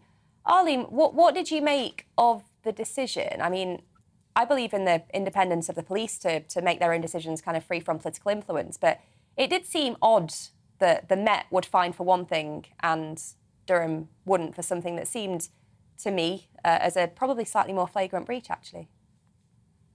Yeah, and I agree with you, but I mean, the reality is we have 2 separate police forces coming to 2 separate decisions, and that's the way it goes. I happen to think that Keir Starmer had a pretty good idea that was going to be the outcome. Otherwise, he wouldn't have pledged that he was going to resign. I found his speech after the big Beergate decision rather sanctimonious about, oh, I am the honest one, I am the one full of integrity. You know, when you place yourself on a pedestal like that, you want to be pretty sure that you're going to stick with all of that over the coming weeks. And let's remember, this is the man who pledged that he respected the Brexit referendum and then spent 48 times he voted against Brexit in Westminster. This is the man who said he thought Jeremy Corbyn would be an excellent Prime Minister. We all know that wasn't the case, but now he's on a different trajectory. So, you know, I can't get excited about this, but I have to say it did seem a little strange that Boris Johnson got a fine for attending a 9-minute party and said he was ambushed by a cake and all of that sort of ridiculous stuff. And yet it didn't seem to have the same level of investigation when it came to Durham. And Paul, what did you make of it? And particularly, I guess, of the fact that Starmer called for Boris to go just for being investigated, but then set a different standard for himself. Well, and in doing so, really made a rod for his own back, because then when, his behaviour was highlighted, people said, well, hold on, you're calling for other people to resign. Are you going to do the same? Which really left him no option but to make that speech in which, he turned it to his advantage by showing himself as honest and with integrity. I'll resign if I get a fixed penalty notice. In truth, he would have had to do that anyway. That speech was inevitable to some degree. I just think, Deanna, there's a much wider debate to be had here, not just about cakes, not just about curry, but about the whole approach over the last 3 years or whatever it is to lockdown, about some of the extreme restrictions that found us getting into a position where we're even having this debate that because somebody had a curry and somebody had a cake, were they in breach of lockdown restrictions? I think at this distance, we're probably beginning to see now just how unnecessary and extreme and repressive, frankly, some of these restrictions were. So there's a danger that we lose the big picture in terms of that debate. I suspect that in a few years' time, like the Iraq War, you won't be able to find a single commentator or politician who actually supported it at the time. I feel that day will come. Yeah, I think you're probably right. Well, loads of you getting in touch. Still, loads more of your views. We've got a little bit about energy, actually, because we had that energy conversation earlier. Roger says, hi, Paul. How do you square your views on energy policy with your support for Labour when 90% of the party are of an opinion 180 degrees opposite to yours? Well, I'm with the 10%, and we always know that little acorns and all the rest of it, a minority can become a majority. So I'm hanging in there, Roger, I'm hanging in there and fighting for change. The Labour Party's had a tendency throughout its history to swing backwards and forwards, and the swing may come. I can't say I'm holding my breath, to be honest, but you never know. Paul, what other views have you got for us there? Yeah, we've got one from David, who says, as a Conservative Party member, I hope Dominic Raab will stand. He's ruled himself out, of course, Raab. He was brilliant in his exchange recently with Angela Rayner. Would it be fair to say, Deanna, Raab really doesn't have the connection with the public, really? For whether he's competent or not, you need that connection with the public. He doesn't really have it, does he? I think so. It's a difficult one to say. If he put himself forward, which of course he did in the early stages of the last leadership contest, there's a point where you really get tested, don't you? The leadership candidates will all be out on media over the next few days, setting out their stall, getting that public feedback. And I guess that's an argument that could be levelled at some of the other kind of leadership contenders who have put themselves forward too. Have you told our viewers who you're supporting yet? Who I'm supporting? Oh, well, I've said it kind of publicly. I haven't said it on this show because I've been trying to just get on with the show and allow others to have their say. But personally, I'm going to be supporting Liz Truss.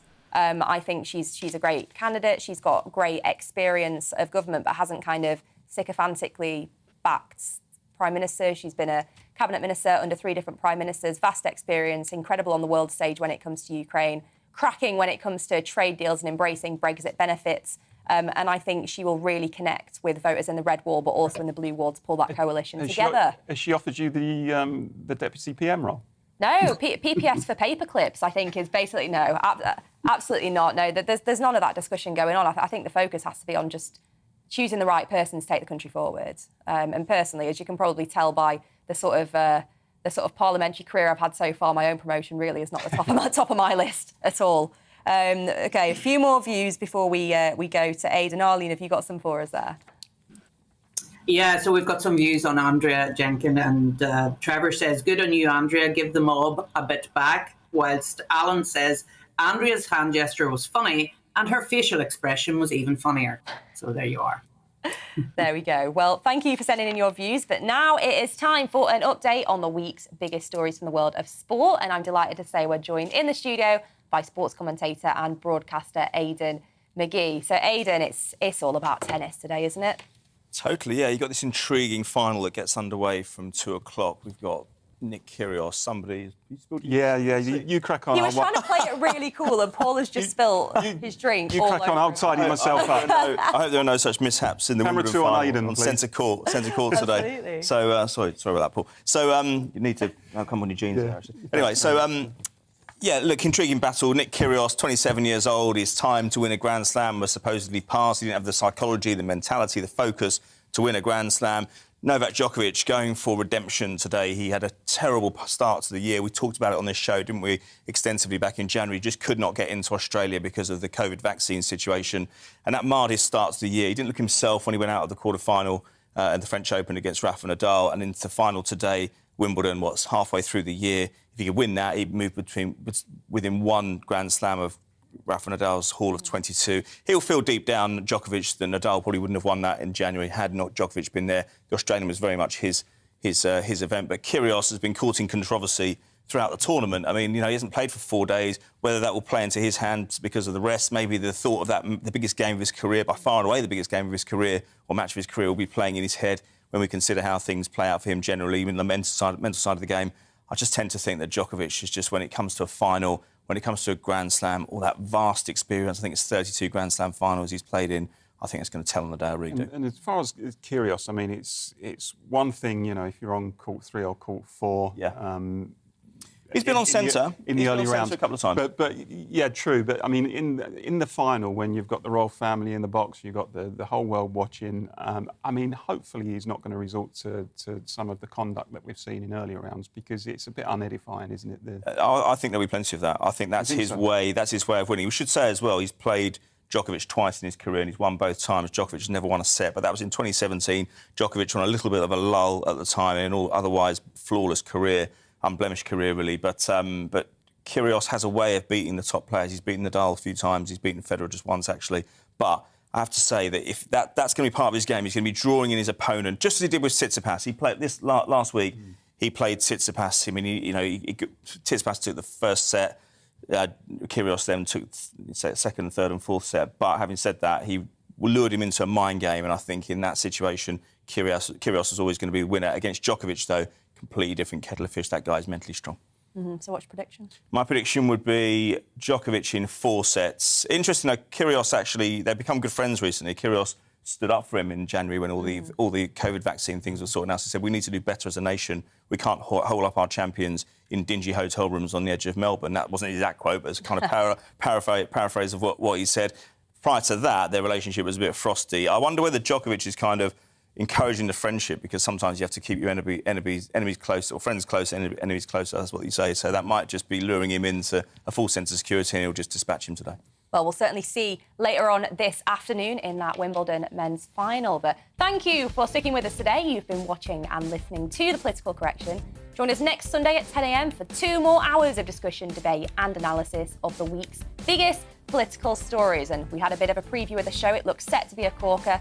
Don't go anywhere, because up next it is the wonderful Alistair Stewart.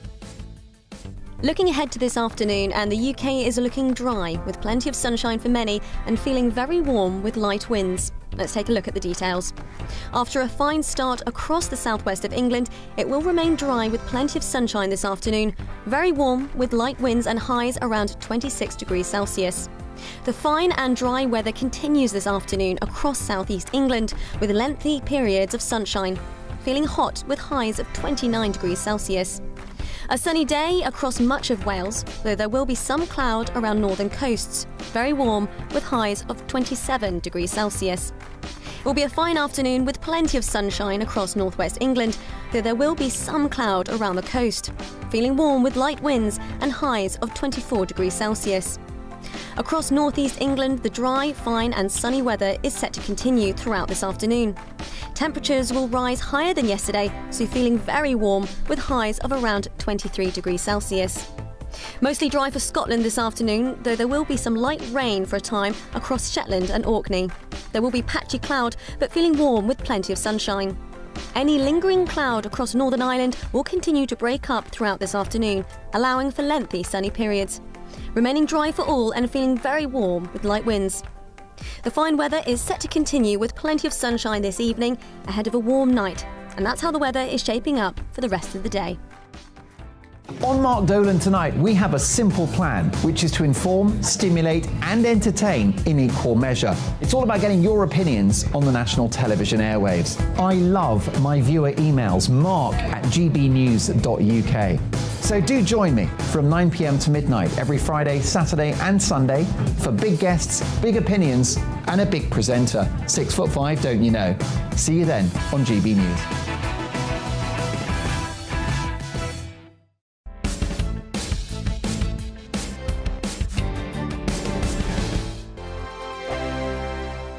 We are GB News. We're right across this great nation. On TV. On radio. On digital. Absolutely everywhere. We don't talk down to you. We embrace all voices with honest and civilised conversation. We are not part of the establishment. We're one of you. And we're only getting started. Join us on GB News, The People's Channel. Britain's news channel.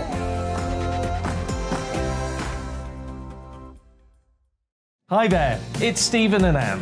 At breakfast from 6 a.m, you'll always be caught up with everything you need to know, the latest headlines, opinions, and debates. We'll bring you the good news and the bad, but most of all, we're here for you. Remember, send in your views and let us know what you would like us to talk about.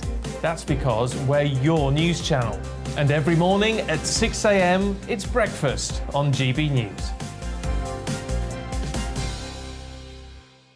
My name's Tom Harwood, and join me 9:30 a.m. every weekday for The Briefing, your one-stop shop for everything you need to know about what's going on in politics today. I wonder if this is a deal that might need to be like the biscuits in this factory, twice baked. Is there not an opportunity here to win out against the extremes? Tom Harwood, GB News. What are you going to do about it?